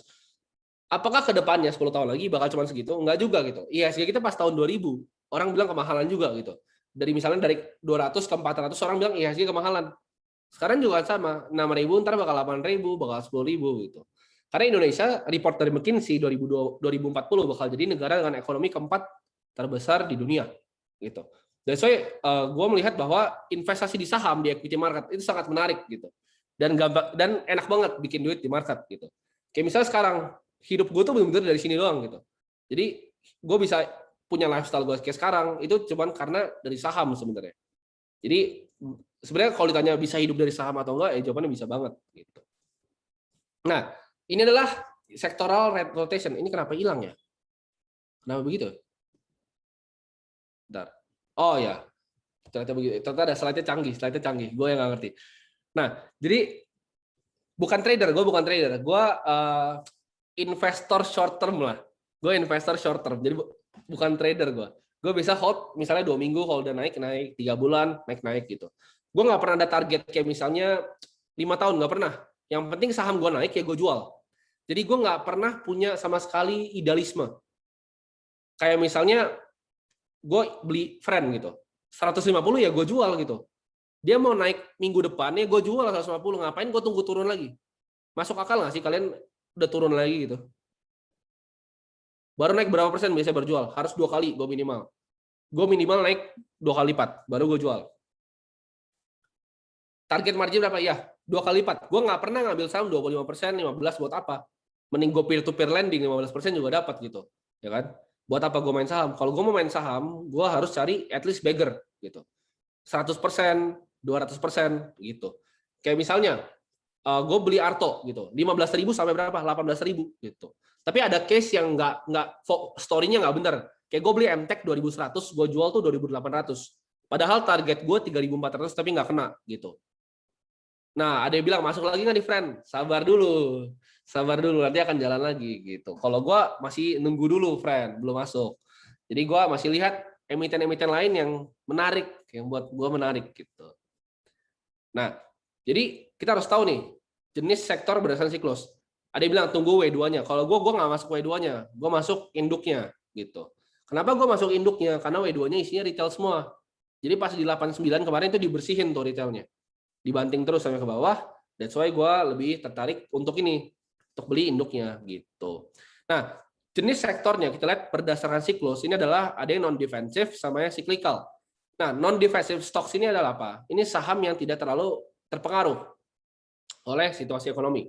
Dan sedangkan yang cyclical ini apa? Perusahaan yang pendapatannya berhubungan erat dengan tingkat aktivitas bisnis dan ekonomi secara umum. Nah, ini misalnya perbankan dan lain-lain, ini adalah komoditas. Tapi Indonesia, kita tahu adalah negara komoditi sebenarnya, ya nggak? Indonesia itu adalah negara komoditi. Dan kita sangat heavily banget depends on komoditi. Makanya 2008 kita bisa recover. Kenapa? Karena CPO sama coal naik. Intinya, coal sama CPO naik, Indonesia makmur. Karena kita nggak ada teknologi yang signifikan. Jadi kalau misalnya coal CPO bagus, Indonesia makmur, simple. Ngeliat siklusnya simple di Indo. Jadi selalu gini, selalu ada market bottom, bull market, market top. Ya kan? Bull market kemarin, ya kan? FOMO, agro gitu kan, FOMO apalagi Arto gitu kan, teknologi. Market top apalagi? Energi kan? Yuk, FOMO Harum, ITMG, Agro. Ya, nanti akan begitu terus. Jadi akan terus turun naik gitu. Ya, itu adalah sektor rotationnya. Jadi sebenarnya kalau untuk materinya itu aja, mungkin Mas Andre boleh jump in juga nih ngobrol sama teman-teman. Seru juga nih, akhirnya ngobrolnya sampai kemana-mana, sampai ke flow dan lain-lain gitu. Oke, thank you banget Mas Timothy. Gimana teman-teman Sobat Ipot di sini? Nggak pusing kan ya? Nggak ngantuk ya? Udah nggak terasa hampir 1 jam lebih nih udah sama Mas Timothy. 1 jam lebih ya. Dan pertanyaannya udah banyak banget nih Mas Timothy. Udah 50-an ke atas 60-an nih bahkan ya saya lihat di sini ya. Ini belum termasuk yang di chat nih. Oke, mantap katanya. Agak pusing sedikit. Oke, yang teman-teman masih pusing, take a break dulu, minum dulu ya. Tapi kalau di chat kayaknya lebih interaktif sih Mas, nanya di chat langsung jawab itu lebih interaktif, lebih enak sih dibanding pakai Q&A. Kalau Q&A kayak kaku gitu biasa rasanya. Nggak kerasa. Oke Mas, mungkin boleh kita ke Q&A ya, nanti sambil lanjut diskusi ya, karena banyak banget pertanyaan dari Sobat Ipot dan saya yakin pertanyaannya ini melanjutkan dari materi Mas Timothy ini, mungkin masih penasaran lagi, pengen kulik lebih lanjut. Tadi saya sempat baca beberapa hal, teman-teman ini banyak banget yang bertanya. Ini ala screening saham ala Mas Timothy itu kalau ngomongin fundamental bagi laporan keuangan ini apakah harus dicek satu-satu apa sektor-sektor mana dulu gimana sih Mas? Mungkin boleh dikasih ini dong step-nya gitu. Ala Timothy seperti apa gitu. Ala Timothy. Jadi mungkin kalau misal kalian tanya Mas Andre dia akan suruh pakai fitur stock screener Ipot gitu kan. Tapi kalau saya pribadi saya mungkin punya cara yang berbeda. Saya seumur hidup nggak pernah pakai yang namanya stock screener sama sekali. Kenapa? Karena saya screeningnya berdasarkan yang namanya top down analysis gitu. Jadi kita ngelihat saham itu berdasarkan sektoral gitu. Karena gini, kalau misalnya kemarin kita nangkap trennya bank digital, misalnya nih, kalian invest di bank digital, Terus let's say kita ada pilihan nih beberapa bank, Mas. Misalnya Agro, Arto, BBYB, BGTG, BBKP, dan lain-lain. Kalian tutup mata, kalian tebarin semua, itu cuan semua nggak? Kalau saat sektornya benar. Even BLBP, kalian masukin semuanya nih. Kayak kalian punya uang misalnya 1 juta nih. Masukin semuanya, 10 juta. Masukin semuanya 1 juta. Cuan nggak semuanya? Hampir mungkin semua cuan, yang bocor 1 kan. Kenapa? Karena sektornya benar. Sama kayak misalnya kalian masuk, misalnya banking sekarang. Kayak old economy. BBNI, Mandiri, BCA, BRI, tutup mata, lempar semua, cuan nggak? Cuan, karena sektornya benar. Jadi, kalau misalnya kita buka satu-satu, 700 berapa, 70 sekian ya, 80 sekarang. Kebanyakan gitu. Mungkin ada yang ngajarin kalian, oh saya analisa satu-satu, itu bohong. Nggak mungkin. Catatan kaki itu panjang gitu kan. Ada edukator ngajarin, saya ngajarin semuanya harus lihat satu-satu, itu bohong dia nggak mungkin. Jadi caranya gimana? Even karena gue tahu fund manager pun nggak begitu gitu. Jadi mereka tuh biasa kalau fund manager, mereka lihat secara top down analysis, cari makronya dulu, story-nya apa. Contohnya nih, gimana caranya kita bisa ngelihat makro ya. Misalnya kita tahu bahwa di China ada yang terjadi apa? Krisis energi, ya kan? Makanya sektor coal kita jalan, gitu. Yang KTMG itu kan jalan.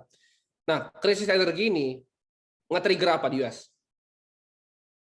Suku bunga naik atau turun? Naik atau turun suku bunganya? Krisis energi, suku bunga akhirnya naik kan. Suku bunga naik, itu namanya apa? Akan terjadi, ada 3 fase doang. Inflasi, betul banget, pintar. Ada inflasi, ada deflasi, ada stagflasi, gitu kan. Sedangkan kalau misalnya kita lihat stagflasi itu kayaknya nggak pernah terjadi ya. Itu terjadi 1980, itu gue belum hidup gitu. Jadi gue nggak pernah ngalamin. Jadi mungkin ada inflasi dan deflasi. Kalau inflasi, ngambil saham apa? Inflasi ngambil mungkin consumer, betul, banking, old economy. Kalau deflasi ngambil teknologi. Simple nggak? Simple nggak? Inflasi ngambil old economy, deflasi ngambil tech. Selesai gitu. Jadi kemarin kan karena krisis energi, dia men-trigger yang namanya inflasi di US.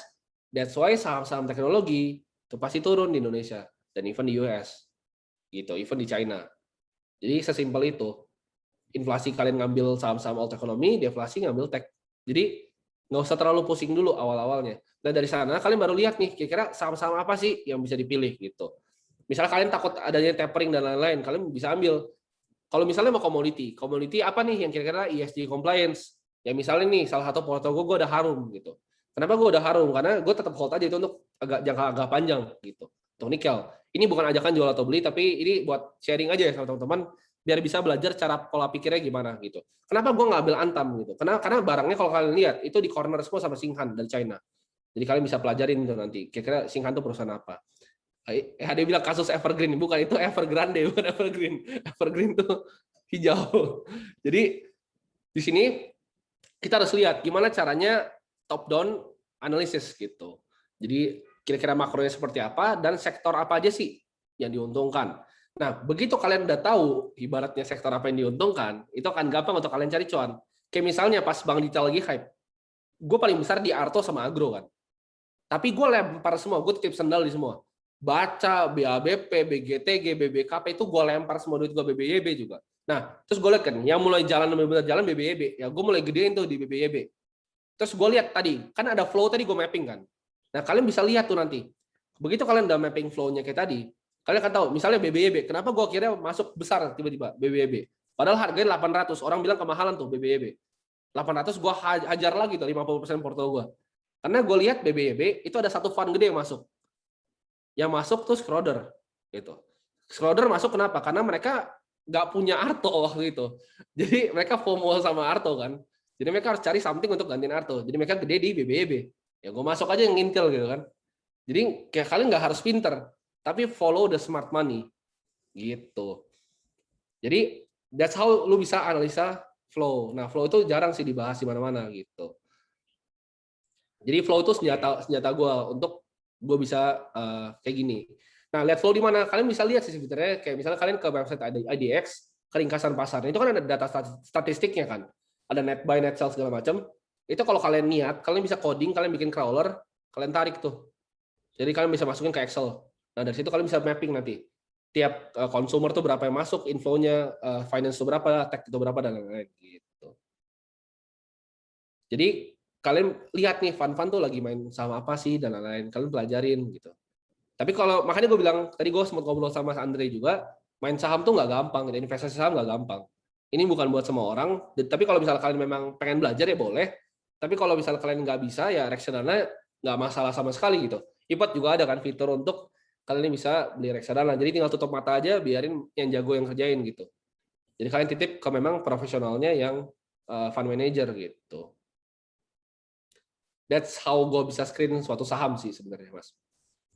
Oke, thank you Mas Timothy atas insight-nya, luar biasa nih ya.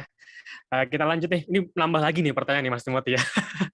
Boleh. Oke, kita cari lagi pertanyaan-pertanyaan yang relate dengan topik kali ini ya teman-teman semua ya. Ini dari Mas Reski Ardian nih, mungkin boleh kasih penjelasan nih Mas Timothy mengenai perbedaan antara laba rugi tahun berjalan dengan laba rugi komprehensif. Nah, bedanya ini tadi kan kita udah jelasin nih. Bentar, coba kita balik ke slide-nya, Mas. Wait.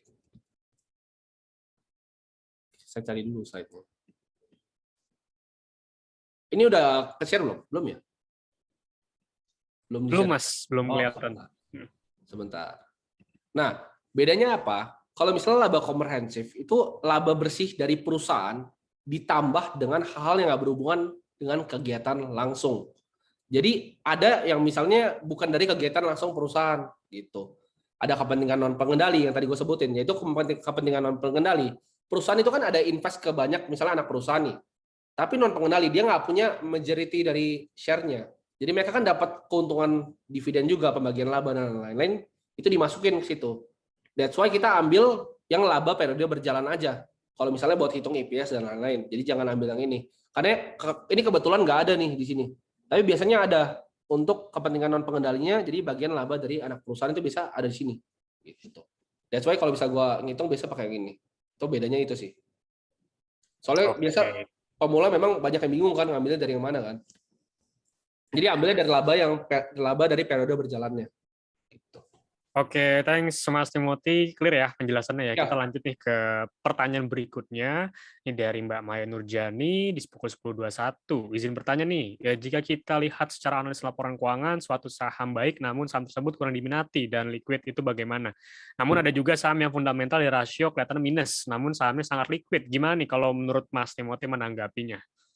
Menanggapinya itu dengan namanya tadi, senjata tadi, yaitu flow. Kalau misalnya saya nggak peduli misalnya mau sahamnya sebagus apapun, kalau nggak ada flow-nya saya nggak akan pernah masuk gitu. Kayak misalnya kita lihat, misalnya pakai stock screener Ipot nih, kita cari return on equity di atas 10%, debt to equity di bawah 1, price to book di bawah 1, bla bla bla. Kita ketemunya nanti mungkin Mustika Ratu atau Sril gitu kan. Nah kalian berani nggak invest duit di Sril? Kalau gue sih nggak berani gitu. Atau auto gitu, saya nggak berani invest di auto. Karena yang nggak ada flow-nya. Jadi nunggu ada flow-nya, fundamentalnya oke. Sebenarnya laporan keuangan tuh bukan untuk lihat rasio-rasio kalau untuk saya pribadi. Tapi laporan keuangan saya pakai untuk ngecek story-nya benar atau enggak. Manajemen bilang dia mau lakuin ini. Itu kita bisa cek nanti di laporan keuangan. Oke, dia keluarin capex-nya benar nggak sih untuk bangun ini gitu. Untuk dia bikin kerjaan ini. Jadi untuk cross check sebenarnya laporan keuangan bukan untuk ngitung rasio mati gitu. Kalau kalian ngitung rasio mati, contoh misalnya return on equity. Ada yang tahu nggak rumusnya return on equity? Coba kalian ada yang bisa tulis nggak rumusnya di sini? Harusnya udah pada pinter nih. Ada yang tahu nggak? Ada yang masih ingat rumusnya? Udah pernah diajarin ya Mas di Ipot ya? Sudah sering dong ya. Harusnya udah sering ikut webinar tahu nih. Jadi gampang kan? Nah, di situ yang penting apa? Yang penting di situ apa? Ada apa? Dibagi. Ayo lupa cek ingatan dulu, ada yang lupa, ada yang benar. Beda-beda nih, yang mana nih? Yang beda-beda nih. Oke. Nah, namanya kan return on equity, ya kan? Ya, ini benar. Nah, jadi kalau misalnya kita lihat return on equity-nya, ya kan? Perusahaan yang ROI-nya bagus, apakah itu perusahaan bagus? Ya, perusahaannya pasti bagus gitu kan. Tapi apakah perusahaan yang ROI-nya kecil itu berarti jelek? Nggak juga gitu. That's why saya nggak pernah pakai stock screener, karena kalau kita nyari stock screener nggak akan pernah ketemu saham-saham multi bagger yang mutiara gitu. Karena contohnya gini, misalnya kita kasih satu perusahaan Era Jaya ya. Jadi Era Jaya itu salah satu perusahaan yang gue suka juga. Era Jaya itu waktu itu kan punya kompetitor. Ada yang tahu nggak kompetitor Era Jaya dulu siapa? Ada yang udah nggak ada sama ada yang masih ada. Dulu RJ itu punya 2 kompetitor, jadi gue nggak bisa sebut di sini. Ini bukan yang menjelekkan brand atau apa ya soalnya. Jadi gue nggak bisa sebut di sini nama brandnya. Intinya mereka punya pesaing dulu. Tapi kan Era Jaya jualannya apa? Ini apa nih? Era Jaya jualannya HP kan? Ya. Nah, kalau misal kalian jualan HP, ini turnover inventory-nya tinggi nggak? Misalnya, keluar ini kan iPhone 11 gua kan. Keluar 12, keluar 13 kan. Kalau misal dia nggak laku yang 11-nya, habis nggak dia? Habis nggak? Kalau dia nggak bisa habisin yang 11-nya, udah keluar 12, habis nggak? Iya kan? Contohnya dia udah punya 12 nih. Udah keluarin 13. Kalau dia nggak bisa habisin yang 12-nya, habis nggak? Habis. Jadi dia apa yang dilakukan? Dia turunin marginnya. Kalau dia turunin marginnya, apa yang terjadi? Return on equity jadi kecil nggak? Kalian lihat tahun 2016 aja laporan keuangannya. Dia kecilin kan marginnya. Kecilin margin fungsinya untuk apa? Biar HP dia lebih laku kan. HP dia lebih laku, dia turunin harganya karena marginnya turun. Kompetitornya apa yang terjadi? Kompetitor apa? Bukan nurunin juga, koit. Kompetitor koit. Jadi karena kompetitor karena turnover tinggi, ya kan harus ganti terus HP-nya. Habis, hanyut akhirnya kompetitornya. Baru begitu mati kompetitornya dia bisa naikin tuh ROI-nya, makanya tinggi sekarang. Tapi kalau kalian dulu pakai stock screener, ketemu nggak ya Rajaya? Ketemu nggak? Nggak ketemu. Itu dia. That's why gue nggak pernah pakai stock screener. Sama seperti Friend sekarang. Gitu. Friend laporan keuangannya apakah jelek? Kalau orang lihat, kalau orang awam melihatnya pasti jelek. Gitu. Tapi kedepannya apakah jelek atau enggak? Belum tentu. Gitu jawabannya. Jadi kita cari suka perusahaan yang turn around. Ada story-nya. Gitu. Jadi kita nggak bisa lihat, oh ini rumus pasti, tapi itu rule of thumb. Tetap harus kalian pelajarin itu.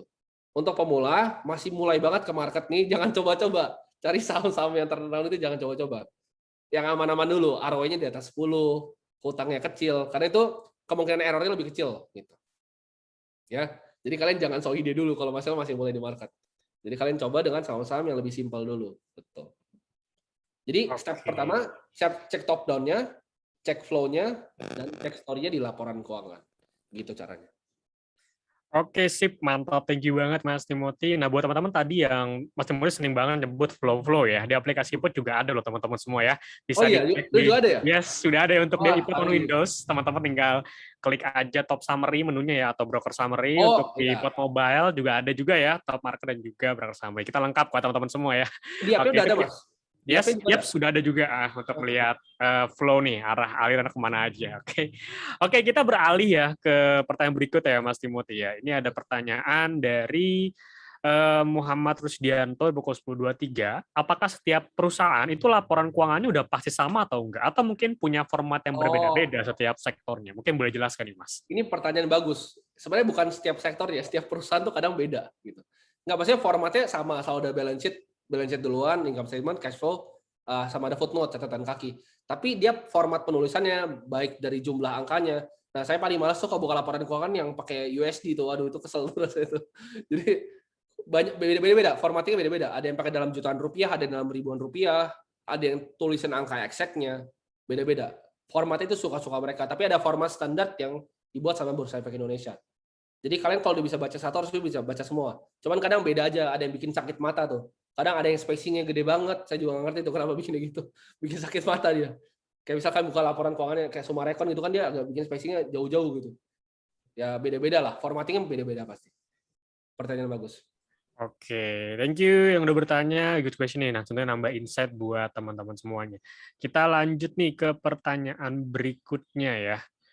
Oke, nah ini banyak banget pertanyaan juga dari Sobat Ipot relate ke soal ujungnya pada ke rasio keuangan nih, Mas Timothy. Kayak misalnya, kenapa saham properti pakai DER dan saham perbankan pakai PBV. Jadi apakah setiap rasio keuangan ini nantinya itu bisa berlaku ke semua sektor, atau mungkin ada beberapa sektor yang khusus aja nih rasio keuangan? Mungkin boleh dijelaskan nih, Mas Timothy. Jadi ini that's why kalian nggak bisa berpaku kepada suatu rasio gitu.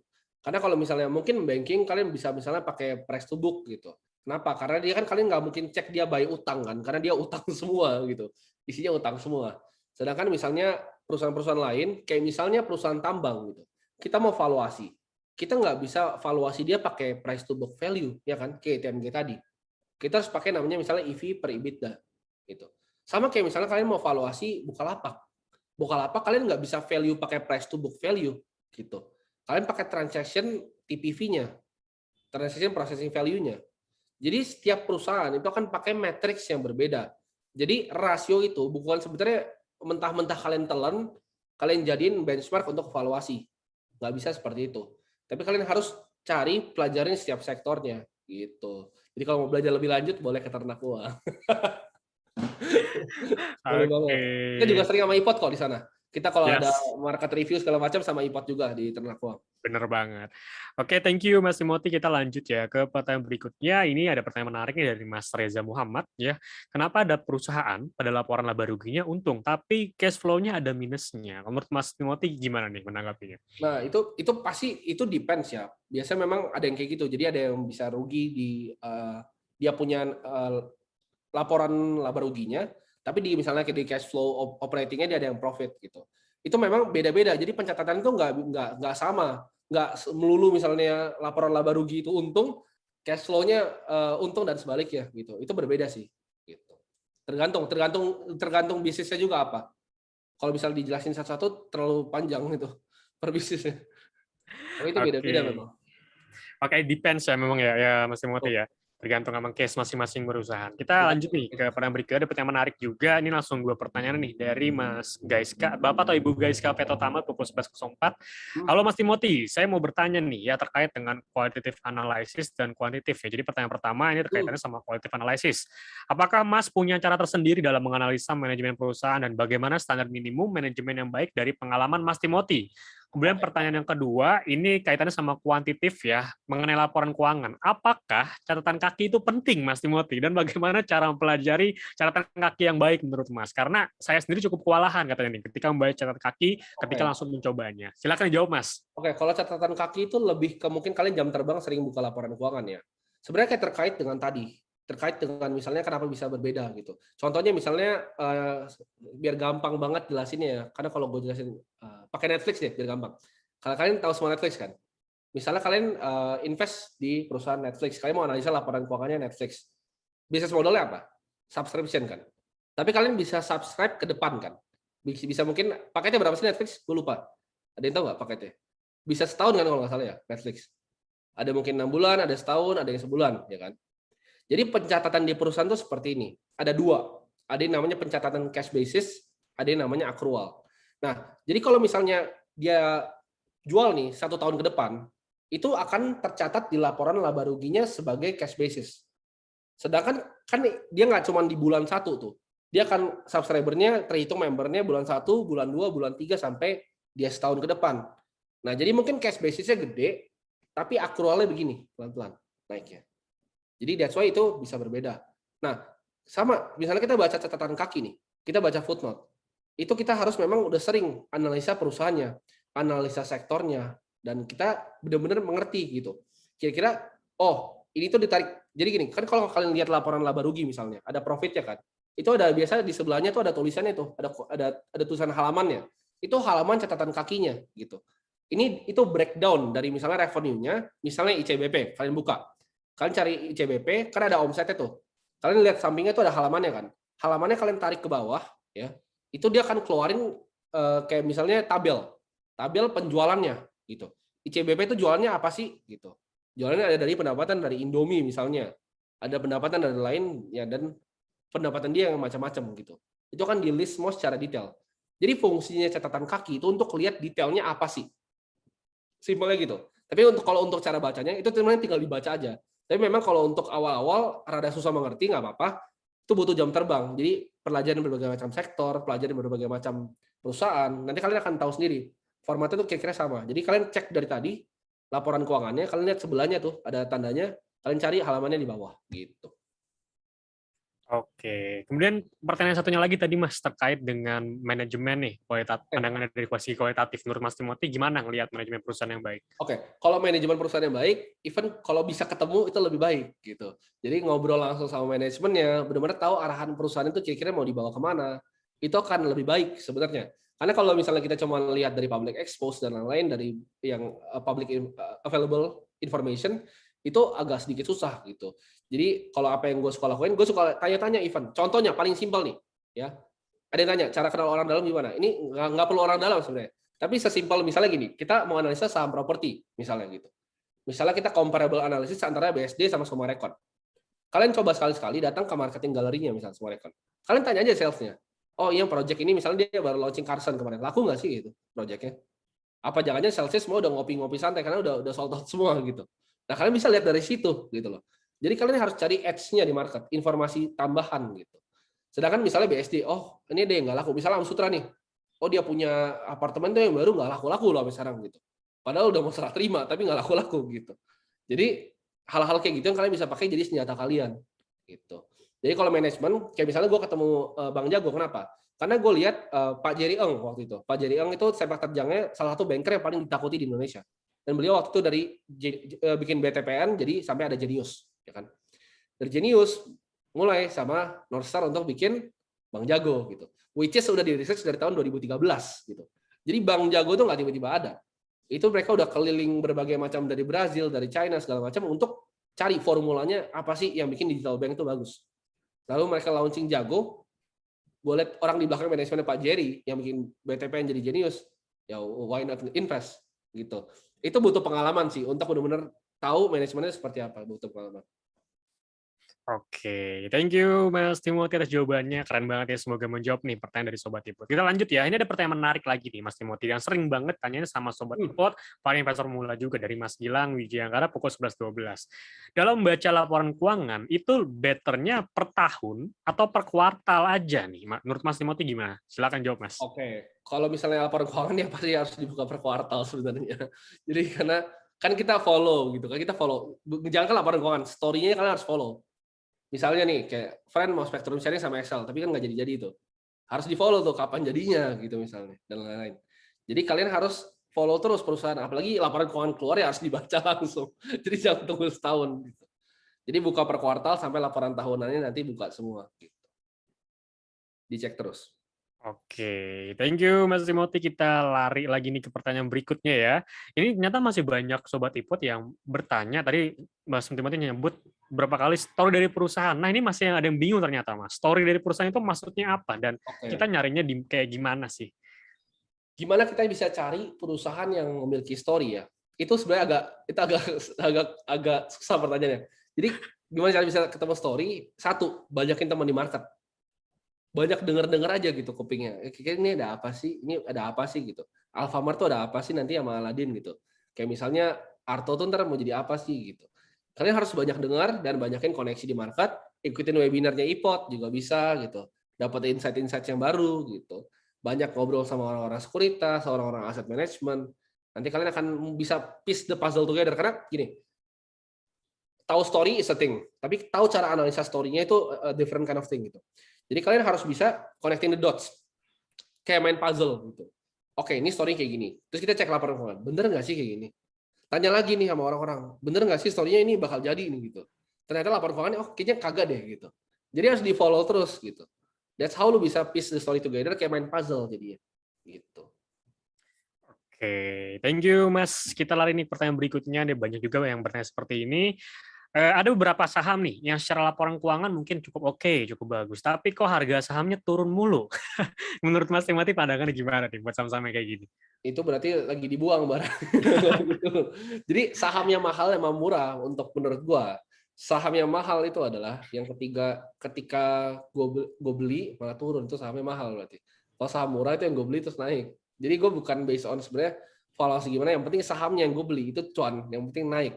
Jadi kalau mau laporan keuangannya seindah apapun, tapi sahamnya turun terus, malas gue belinya. Karena kita cari cuan di market ya, jadi kita jangan idealis kalau di market. Strategi apapun dipakai untuk intinya mencari cuan bersama. Yes, oke, thank you Mas Timothy. Ini beralih ke pertanyaan berikutnya, ini dari Mas Reski Erdian di pukul 10.07.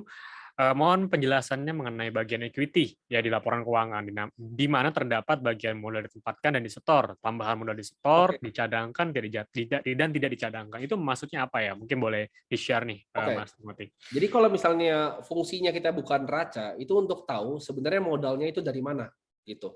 Modal perusahaan itu dari mana? Karena perusahaan itu mengeluarkan modal itu untuk misalnya beli aset dan lain-lain, untuk keluarin capex, itu cuma based on 2, yaitu apa? Surat hutang ataupun equity, ya. Jadi basicnya cuma 2, antara dia ngejual saham dia ya untuk jadi modal perusahaannya yang ada di equity tadi, atau dia keluarin surat hutang. That's it. Jadi sesimpel itu. Kayak misalnya kenapa produk investasi, produk kertas ya di dunia ini sebenarnya cuma ada dua. Antara produk hutang, kalau nggak produk ekuitas. Karena that's how perusahaan bisa dapat modal gitu. Jadi di luar produk hutang sama produk ekuitas itu semua hoax gitu. Yang titip-titip dana itu IPOT juga kena ya, itu titip-titip dana banyak ya. Nah itu hoax semua tuh. Nggak ada. Antara produk hutang aja sama produk equity. That's it sih. Oke, thank you Mas insight-nya. Kita berlanjut nih pertanyaan berikutnya. Kalau hal ini berkaitan sama aset nih ya dalam balance sheet nih. Apakah aset yang didapatkan dengan skema leasing itu bisa dimasukkan ke balance sheet, Mas Timothy? Oke. Kalau leasing harusnya bisa. Aset yang leasing bisa dimasukkan dalam balance sheet. Oke, memang karena aset itu nggak selamanya pure perusahaan membangun sendiri ya. Kadang dia butuh pinjaman untuk dia butuh pinjaman. Karena kayak tadi aset itu didapat dari mana? Antara dia ngutang pinjaman atau dia dari modalnya dari dia keluarin saham. Cuman itu pokoknya intinya. Kalau kalian mau bikin bisnis nih, either kalian nggak punya modal nih, either kalian cari investor untuk dapat saham kalian atau kalian ngutang kan ke orang untuk bangun bisnis kalian. Cuman dua itu. Jadi simpelnya perusahaan itu seperti itu pekerjaannya. Oke, thank you Mas Timothy. Kita coba beralih nih ke pertanyaan berikutnya. Tentunya saya akan baca, nggak semua pertanyaan ya, karena banyak sekali nih, ada 100 lebih pertanyaan yang masuk nih Mas. Lumayan banyak ya. Luar biasa sekali Sobat Ipot ya. Kita akan pilih beberapa pertanyaan aja, intinya yang jelas saya mewakili ya, karena kalau kita bacain semua bisa sampai subuh besok kali ya, baru selesai ya. Oke, kita lanjut ke pertanyaan berikutnya. Ini lagi-lagi ada yang bertanya soal rasio keuangan nih, Mas Timothy, khususnya buat rasio perbankan kayak CAR, LDR. Itu menurut Mas Timothy, apakah dengan hanya rasio keuangan itu bisa nggak sih kita cuan pagi buat di sektor perbankan tersebut itu sendiri? Gini. Kalau perbankan, kalian simple aja sebenarnya. Kayak misalnya BRI, misalnya BCA, kalian mau forecast growth-nya ke depan. Sesimpel ini. Bank yang bagus itu akan grow dari 2 kali dari GDP kita. Pertumbuhan GDP kita itu bank akan grow 2 kali. Kalau dia emerging market ya, sesimpel itu. Lu mau ke Brazil, lu mau ke Thailand, ke Vietnam dan lain-lain. Jadi kalau misalnya lu mau hitung sampai detail gitu, kayak capital adequacy ratio-nya dan lain-lain, menurut gua nggak perlu. Kalau lu cuma sekedar mau beli BRI, lu sampai analisa kayak gitu, menurut gua nggak perlu. Beli aja udah, gitu. Kalau buat tabung jangka panjang beli aja, jangan ngeribetin diri sendiri, gitu. Oke, thank you Mas Timothy. Kita lanjut ya ke pertanyaan berikutnya dari Mas Abdullah Emir nih, pukul 11.05. Selamat siang Bang Timothy, saya Abdullah Emir Pramudia. Saya ingin bertanya, apa saja red flag nih yang harus diperhatikan dalam laporan keuangan? Red flag dalam laporan keuangan ya. Kalau misalnya perusahaan itu udah mulai bikin kayak misalnya dia keluarin uang ke perusahaan aneh-aneh gitu. Dia mulai keluarin uang ke perusahaan aneh-aneh. Itu jarang terjadi sih sekarang. Tapi kalau dulu tuh banyak kayak gitu. Sekarang tuh udah lumayan bersih sih Mas laporan keuangan, karena I don't know, mungkin regulasinya itu udah kayak kerangkeng ya sekarang ya, makin ketat gitu. Sedangkan kalau dulu tuh banyak banget kayak perusahaan itu lari-lariin duit. Nah itu red flag pertama tuh, ownernya ada keluarin uang-uang yang aneh gitu. Itu kalian bisa cek gitu. Dan kalau misalnya red flag lagi, makanya gue lihat nggak bisa cuma lihat dari net profit gitu.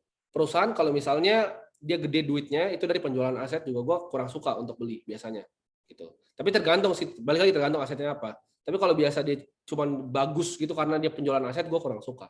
Apalagi kayak misalnya dia karena selisih kurs gitu dan lain-lain, gue juga gak suka. Jadi kan harus cek di sananya. Oke, thank you Mas Timothy. Ada yang bilang Mas mirip Eno Bening. Oh iya, di kolom chat ya? Bisa aja nih Sobat Ipot ya. Ini ada yang nanya nih, Mas, gimana kita menyikapi untuk invest di saham properti yang mengaplikasikan PSAK 72. Jadi kan PSAK 72 tuh nggak bisa diakuin sekarang kan, tapi nanti gitu. Ya menurut gua nggak terlalu jauh beda sih sebenarnya. Kayaknya nggak terlalu jauh beda. Nggak perlu dibesar-besarkan itu. Karena itu beda pengakuannya doang kan di pencatatan. Jadi nggak masalah harusnya. Oke, thank you Sobat Ipot yang sudah bertanya. Kita langsung lanjut nih pertanyaan berikutnya. Ini tadi saya sempat scroll ya, berapa kali ada yang bertanya soal saham teknologi nih Mas Timothy. Nah, kalau ngomongin soal saham teknologi, startup dan sebagainya, dari si laporan keuangannya nih, apa sih yang bisa diperhatikan nih Mas Timothy? Apakah ada speciality-nya sih atau enggak, atau sama aja? Startup itu sedikit berbeda. Kenapa? Karena yang kita lihat di startup itu kita nggak lihat profitability-nya atau enggak untuk sekarang gitu. Pasti event Goto nanti itu ruginya pasti lebih besar dari Bukalapak. Gue berani taruhan. Itu pasti gede banget ruginya gitu. Jadi kalian nanti bakal melihat banyak startup teknologi yang IPO tapi dengan kondisi rugi. Apakah itu salah? Ya enggak gitu. Karena mereka ngejar yang namanya top line gitu. Let's say misalnya perusahaan seperti Kredivo. Apakah perusahaan yang untung? Ya enggak sama sekali gitu. Dia disburse utang udah kira gila gitu. Tapi yang dia kejar apa? Top line-nya, usernya makin banyak gitu. Disbursement-nya makin banyak gitu. Jadi nggak usah lihat KTP di utang lo, KTP utang lo. NPL-nya mau 80%, mau jeblok kayak nggak peduli mereka. Yang penting top line-nya digaspol terus. Jadi teknologi itu sedikit berbeda. Yang kita lihat tuh benar-benar pure top line-nya aja. As long as MAU-nya naik, DAU-nya naik, kayak misalnya user growth-nya naik, top line matrix-nya naik kenceng, orang investor akan lempar duit terus lagi terus-terusan. Jadi tapi itu nggak akan selamanya gitu. Mungkin ya 2-3 tahun lagi lah dunia VC ini seperti itu. Tapi intinya yang kita lihat adalah top line matrix-nya dari perusahaan. Jadi kita nggak lihat perusahaannya apakah profitable atau enggak, tapi top line-nya. Transaction value-nya berapa sih gitu, TPV-nya berapa segala macam. Oke, jadi ada beberapa hal yang memang harus diperhatikan lebih ya, khususnya buat saham-saham teknologi maupun startup ya, Mas Timothy ya. Betul banget. Oke, kita lanjut nih ke pertanyaan berikutnya. Kayaknya Sobat Epot nggak berhenti-berhenti pertanyaannya ya, makin penasaran ya, asik kayak diskusinya ya. Oke, ini pertanyaan berikutnya dari Mas Aldino di pukul 11.13 nih. Bagaimana pengaruh beban bunga pinjaman terhadap keberlangsungan hidup perusahaan itu sendiri, Mas Timothy? Mungkin bisa diberi tanggapan. Silakan, Mas. Nah, kalau beban bunga pinjaman ya, misalnya dia kan tadi gue bilang yang dua yang paling besar tuh ada utang obligasi sama utang bank biasanya, utang yang berbunga. Nah, ini kalau misalnya hutangnya itu terlampau besar, makanya ada namanya debt to equity ratio tadi kan. Kalau hutangnya terlampau besar, misalnya di perusahaan yang cuma jualan barang biasa, itu akan berbahaya. Kenapa? Karena hutangnya lebih besar misalnya dibanding asetnya. Untuk dia lunasin, dia mesti gain modal lagi kan. Karena dia nggak bisa, dari perusahaannya nggak bisa sustain sendiri. Dia mesti nyari modal lagi di tempat lain, dan itu nggak sustainable untuk perusahaan yang akan mungkin running 5-15 tahun lagi ke depan. Jadi itu harus di-avoid sih. Kalau misalnya perusahaannya terlalu banyak hutang berbunga dari banknya dan juga hutang berbunga obligasinya. That's why obligasi bisa default juga kan. Jadi kalian jangan pikir kalian beli obligasi itu aman gitu, enggak. Semua itu ada resikonya, tapi memang lebih kecil daripada ekuitas. Tapi menurut gua obligasi itu even ada resikonya, yaitu apa ya, lu dikemplang nggak dibayar. Itu perusahaannya tadi, kalau dia terlalu besar beban obligasi, dia nggak bisa bayar gitu. Kalian yang pegang obligasi, kalian nggak dapat bunga gitu, nggak turun bunganya. Jadi tetap ada resikonya kalian dalam investasi saham maupun surat utang atau obligasi. Oke, thank you Mas Timothy, insight-nya mantap banget ya. Dapat banyak banget insight kurang lebih sampai sejam lebih ini ya. Oke, lanjut nih pertanyaan berikutnya. Ini ada pertanyaan menarik juga, beberapa sobat Epot nanyain lagi-lagi ya, karena akhir-akhir ini sempat happening juga soal ketika saham itu baru IPO. Retail banyak sekali tertarik dengan saham-saham IPO. Dan ini pertanyaannya adalah, kalau untuk saham IPO, itu gimana analisis laporan keuangannya? Apakah ada secara spesifik yang harus kita perhatikan, atau mungkin sama aja pada kayak umumnya, Mas Timothy? Kalau IPO in spesifik ya, kita nggak, kalau gue even Bukalapak, gue jujur nih, gue nggak analisa laporan keuangan ya, gue beli aja gitu. Kenapa? Karena gue tahu bakal arah 2 kali dan bakal dibuang juga habis itu. Jadi kita harus tahu nih momentumnya seperti apa gitu. Apakah IPO-nya ini size-nya berapa? Satu. Bukalapak, honestly gue nggak expect dia arah 2 kali. Gue expect dia arah sekali, habis itu naiknya pelan-pelan. Tapi ternyata 2 kali, habis itu jebloknya parah gitu. Jadi ya banyak banget itu waktu itu yang kena Bukalapak. Tapi apakah gue analisa laporan keuangan secara dalam? Enggak juga. Tapi gue udah tahu arahnya Bukalapak tuh mau kemana gitu. Bukalapak tuh dia mau jadi Shopify-nya Indonesia. Dimana dia mau empower UMKM dengan style-nya Shopify nanti. Jadi itu dia udah bikin dengan mitra Bukalapaknya, dan itu jaringannya besar. Dan itu menurut gue sampai sekarang nggak bisa ditiru oleh Goto. Gue nggak punya barangnya sih. Tapi menurut gue, I think Bukalapak is a really good company gitu. Secara company wise itu really good gitu. Tapi memang marketnya agak kurang baik lah dengan dia. Gue juga nggak tahu kenapa. Tapi mungkin Mas Andre juga ngalamin ya. Bukalapak tuh sebenarnya apa ya dibilang? Padahal dia kan unicorn pertama ya. Tapi IPO-nya itu ngebuat bahwa orang ngerasa, oh ternyata teknologi itu bisa rugi ya. Sejak Bukalapak IPO itu, semua MLPL semua tuh kena tuh. Semua saham teknologi kena tuh. Agro, MLPL semua tuh kena. Jadi orang baru ngerasa, oh ternyata bisa ya rugi karena saham teknologi gitu. Jadi itu yang saya kesel sih sebenarnya sama IPO-nya Bukalapak gitu. Tapi kalau bisa kalian lihat IPO yang lain ya, lihat aja perusahaannya as a whole. Perusahaan ini kerjain apa sih sebenarnya, dan kira-kira di balik perusahaan itu seperti apa, manajemennya seperti apa. Nggak melulu harus untung di laporan keuangan. Karena Bukalapak itu kan rugi sebenarnya, kalau kita lihat rugi hampir 1T atau 2T ya, saya lupa. Harus segitu. Tapi kalau misalnya kita lihat dari dia punya operating profitnya itu udah hampir sama dengan expense dari sales dan marketingnya. Jadi which is itu really good for a startup company gitu kan. Jadi itu doang sih yang gue lihat waktu pas Bukalapak. Tapi ya I buy the stocks, and ya gue jual karena gini, 1.300 itu adalah target selama setahun sebenarnya. Itu target TPV valuation dalam setahun. Dicapai 2 hari, masa kalian nggak jual sih? Gitu. Jadi kan sebenarnya kalau nyangkut yang salah tuh investor yang greedy kan. Kalian mau lebih kan. That's why kalian rugi. Tapi sedangkan kalau misalnya gue udah tulis reportnya di Ternak Uang, itu 1.300 target gue. Dan memang KTV 2 hari masa nggak dijual lah gitu. Jadi investasi itu bukan tahan 5 tahun. Kalau kalian tahan 5 tahun terus tutup mata, ya kan katanya Avanza jadi Mercy gitu. Avanza aja jadi Avanza lagi gitu. Udah jadi Mercy, jadi Ferrari, berubah Avanza lagi, yang sedih gitu. Jadi kalau Avanza jadi Ferrari, ya udah dijual gitu. Nggak idealis bahwa gue harus tanya, cari barang lain, banyak barang di market, nggak usah FOMO. Pasti ada saatnya barang-barang naik gitu, jadi FOMO. Yang penting kalian ngerti cara analisanya dan punya conviction sendiri, itu yang susah. Oke. Nah, Sobat Ipot, jangan lupa sharing keseruanmu ya. Ini kayak saking seru banget, tapi ayo dong kita sharing juga ke Instagramnya. Jangan lupa tag Indo Premier dan juga tag Instagramnya Mas Timothy ya, Timothy Ronald, D-nya 2 ya, di Instastory teman-teman semua. Mungkin beberapa pertanyaan lagi nih Mas ya, saya bacakan karena ini makin bertambah nih, kayaknya bisa sampai 200 lebih nih kayak pertanyaannya Mas. Oke, mungkin beberapa pertanyaan lagi aja Sobat Ipot ya, karena kasihan nih Mas Timothy-nya ya, mungkin kita nggak bisa bacain semuanya, mohon maaf. Saya akan pilihkan yang setidaknya mewakili. Ini banyak banget yang bertanya juga ya soal laporan keuangan. Kita tahu mungkin laporan keuangan dalam tanda kutip ada yang diutak-atik gitu kali Mas Timothy ya. Nah, menurut Mas Timothy sendiri kalau untuk menyikapi hal tersebut di bagian mana sih spesifiknya agar kita bisa menghindari nanti takutnya ada value trap lah dan lain sebagainya terkait laporan keuangan tersebut? Jawabannya adalah kalau jujur nih ya, ini gue nggak pernah share di publik, tapi kalau jujur kalau memang disetel ya kalian nggak bisa ngapa-ngapain karena you will never know gitu. Karena itu yang ngerjain bukan orang bego gitu kalau nyetel laporan keuangan. Jadi itu nggak bisa kalian coba cari kayak detektif gitu, nggak bisa. Karena kan lewat auditor segala macam untuk sampai dia kasih ke bursa kan. Emang beberapa I know some of the companies yang laporan keuangan disetel gitu. Ya at least kita bisa terima aja lah gitu. Ya udah, ini laporan keuangannya gitu. Tapi kalau misalnya kita mau do anything about it nggak bisa karena itu disetel dan kita nggak akan tahu juga itu disetel gitu. Oke, jadi gitu ya Sobat Ipot untuk pertanyaan tadi banyak banget soal rekayasa laporan keuangan ya. Oke, kita lanjut nih dari Mas Panji. Seberapa penting sih Mas Timothy dalam melihat arus kas laporan keuangan? Bukannya kita biasanya cuma kayak ngelihat, oke, yang penting untung atau rugi atau mungkin asetnya kokoh. Laporan arus kas sendiri sepenting apa sih? Soalnya jarang banget dibahas ya. Kadang orang-orang tuh ngomongnya langsung aja ke laba rugi lah, langsung lihat cuan atau enggak. Tapi ternyata ada arus kas yang mesti kita lihat juga. Mungkin boleh share lagi Mas buat teman-teman Sobat Ipot nih.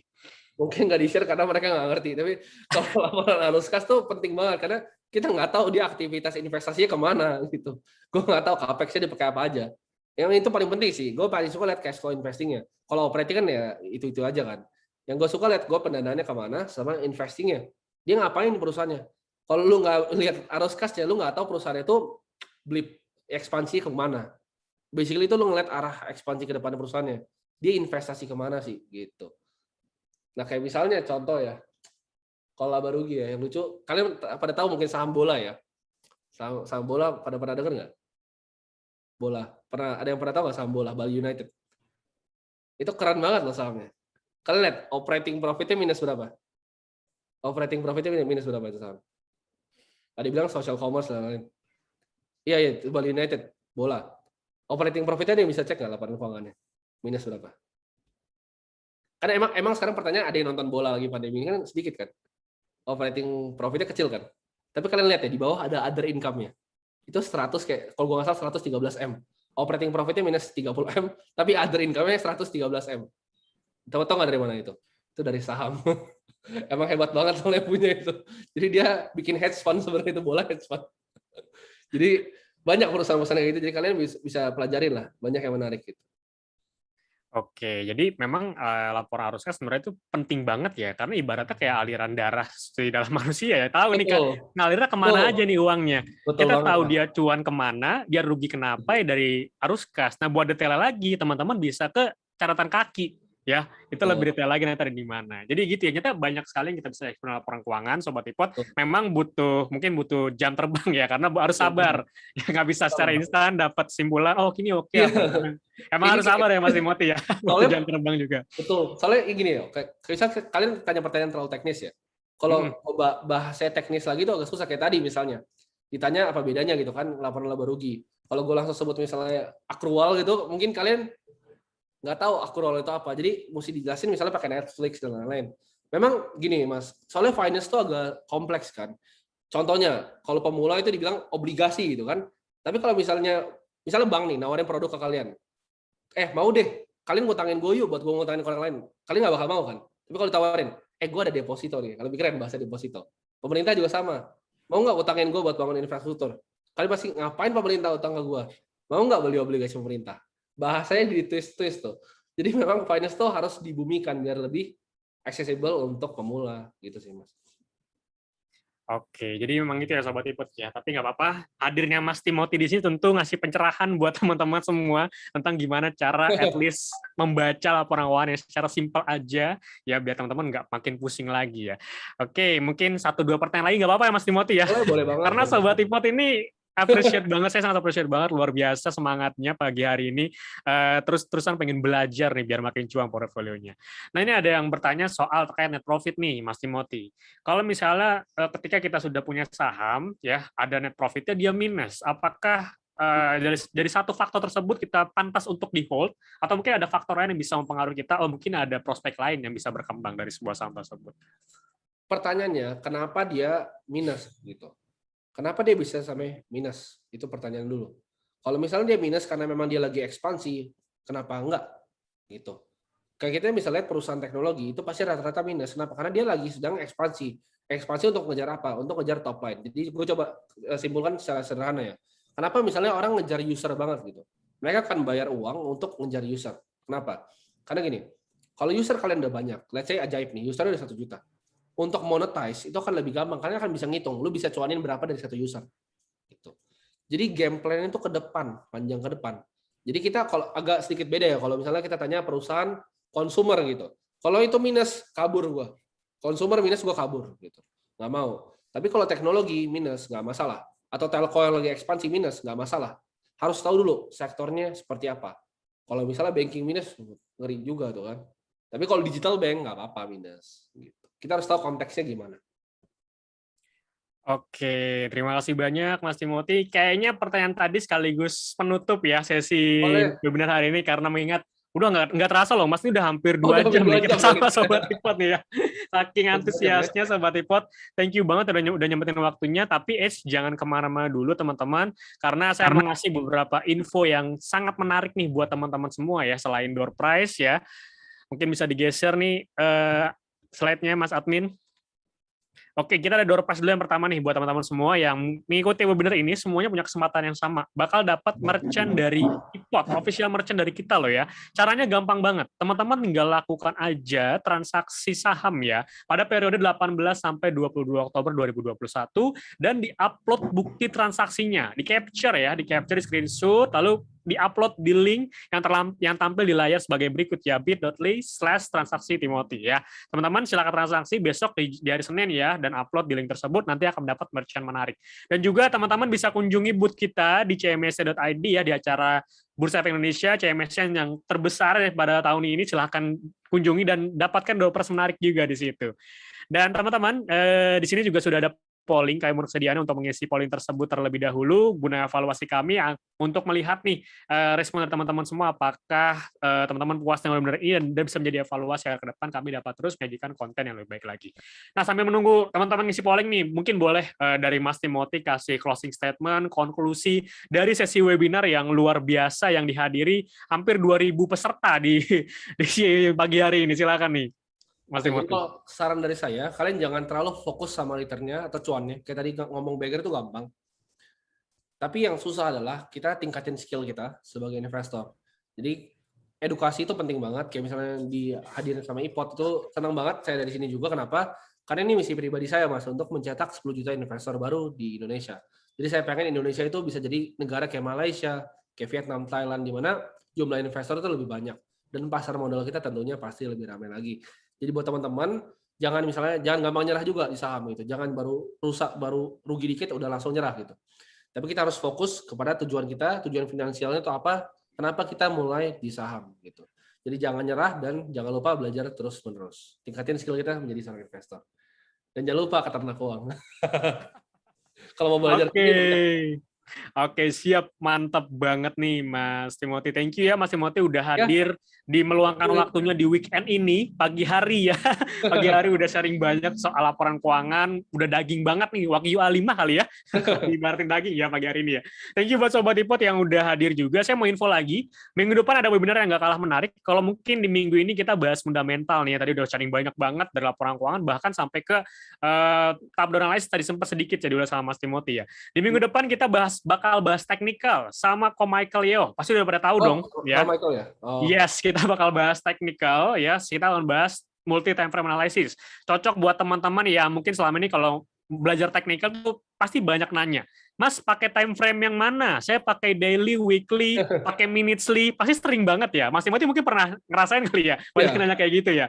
Nah, biar nggak penasaran, Sobat Ipot bisa datang ya tanggal 16 besok, teman-teman. Sorry ya, bukan tanggal 16 ini. Minggu depan pokoknya, minggu depan hari Sabtu. Silakan daftar, linknya ada di kolom chat ya untuk webinar di minggu depan. Dan saya ingatkan buat teman-teman yang belum punya akun Ipot, segera download ya, kapan lagi. Tentunya semakin dini kita investasi jadi semakin baik ya Mas Timothy ya untuk mencapai tujuan keuangan kita nanti ke depannya. Ya silakan download aja di Google Play ataupun App Store. Ketik aja Ipot ya, pilih download dan teman-teman nikmati manfaatnya berbagai produk keuangan dan juga seri edukasi yang tak henti-hentinya kita akan lakukan hampir setiap harinya. Saya ucapkan terima kasih banyak buat Sobat Ipot yang telah hadir di pagi hari ini. Thank you juga sekali lagi nih banyak-banyak terima kasih buat Mas Timothy yang udah sharing banyak insight ke kita semua. Semoga ilmunya bermanfaat dan berkah nih buat teman-teman semua ya. Dan biar nanti portonya makin sumringah lagi, makin cuan lagi ya. Thank you teman-teman semua. Kita jumpa lagi di webinar-webinar berikutnya. Saya Andre sebagai moderator dan juga Mas Timothy yang sudah sharing banyak sebagai pemateri yang luar biasa di pagi hari ini. Kita pamit undur diri ya. Mungkin nanti di next webinar kita akan buat lagi, bisa kali Mas ya, dengan topik yang tidak kalah menarik ya. Oke. Thank you Sobat Ipot semuanya. Bye-bye teman-teman semua. Thank you Mas. Thank you Mas.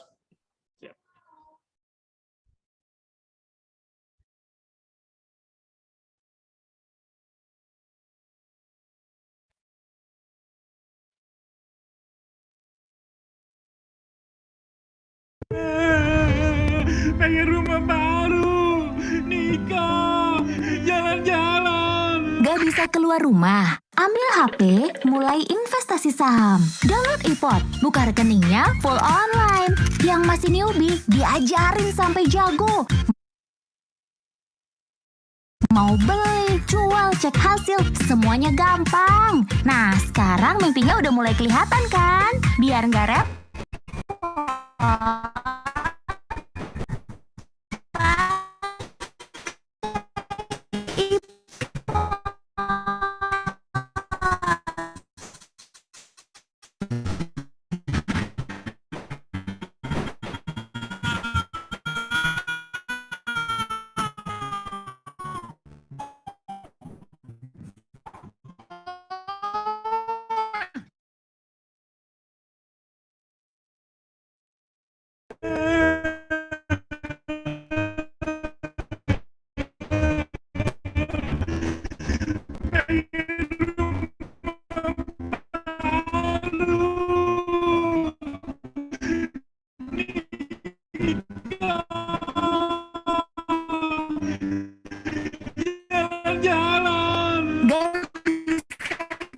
Rumah, ambil HP, mulai investasi saham.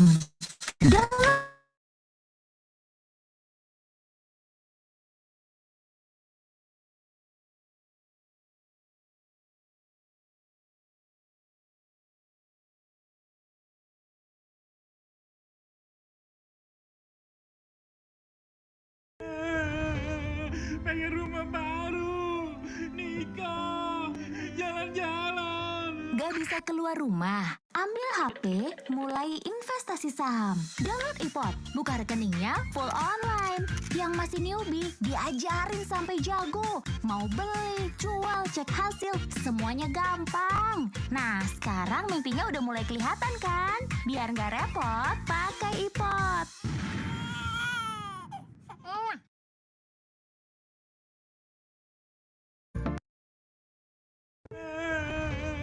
Pengen rumah baru, nikah, jalan-jalan. Gak bisa keluar rumah?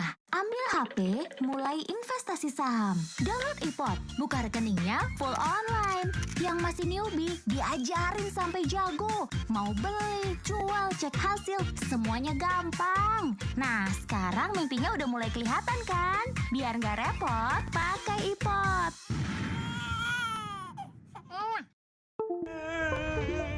Pengen rumah baru, nikah, jalan-jalan. Gak bisa keluar rumah? Ambil HP, mulai investasi saham. Download iPod, buka rekeningnya full online.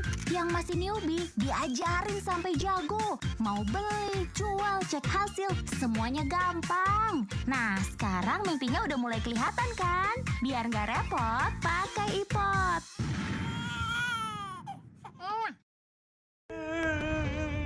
Pengen rumah baru, nikah, jalan-jalan. Gak bisa keluar rumah? Ambil HP, mulai investasi saham. Download iPod, buka rekeningnya full online. Yang masih newbie, diajarin sampai jago. Mau beli, jual, cek hasil, semuanya gampang. Nah, sekarang mimpinya udah mulai kelihatan kan? Biar nggak repot, pakai iPod.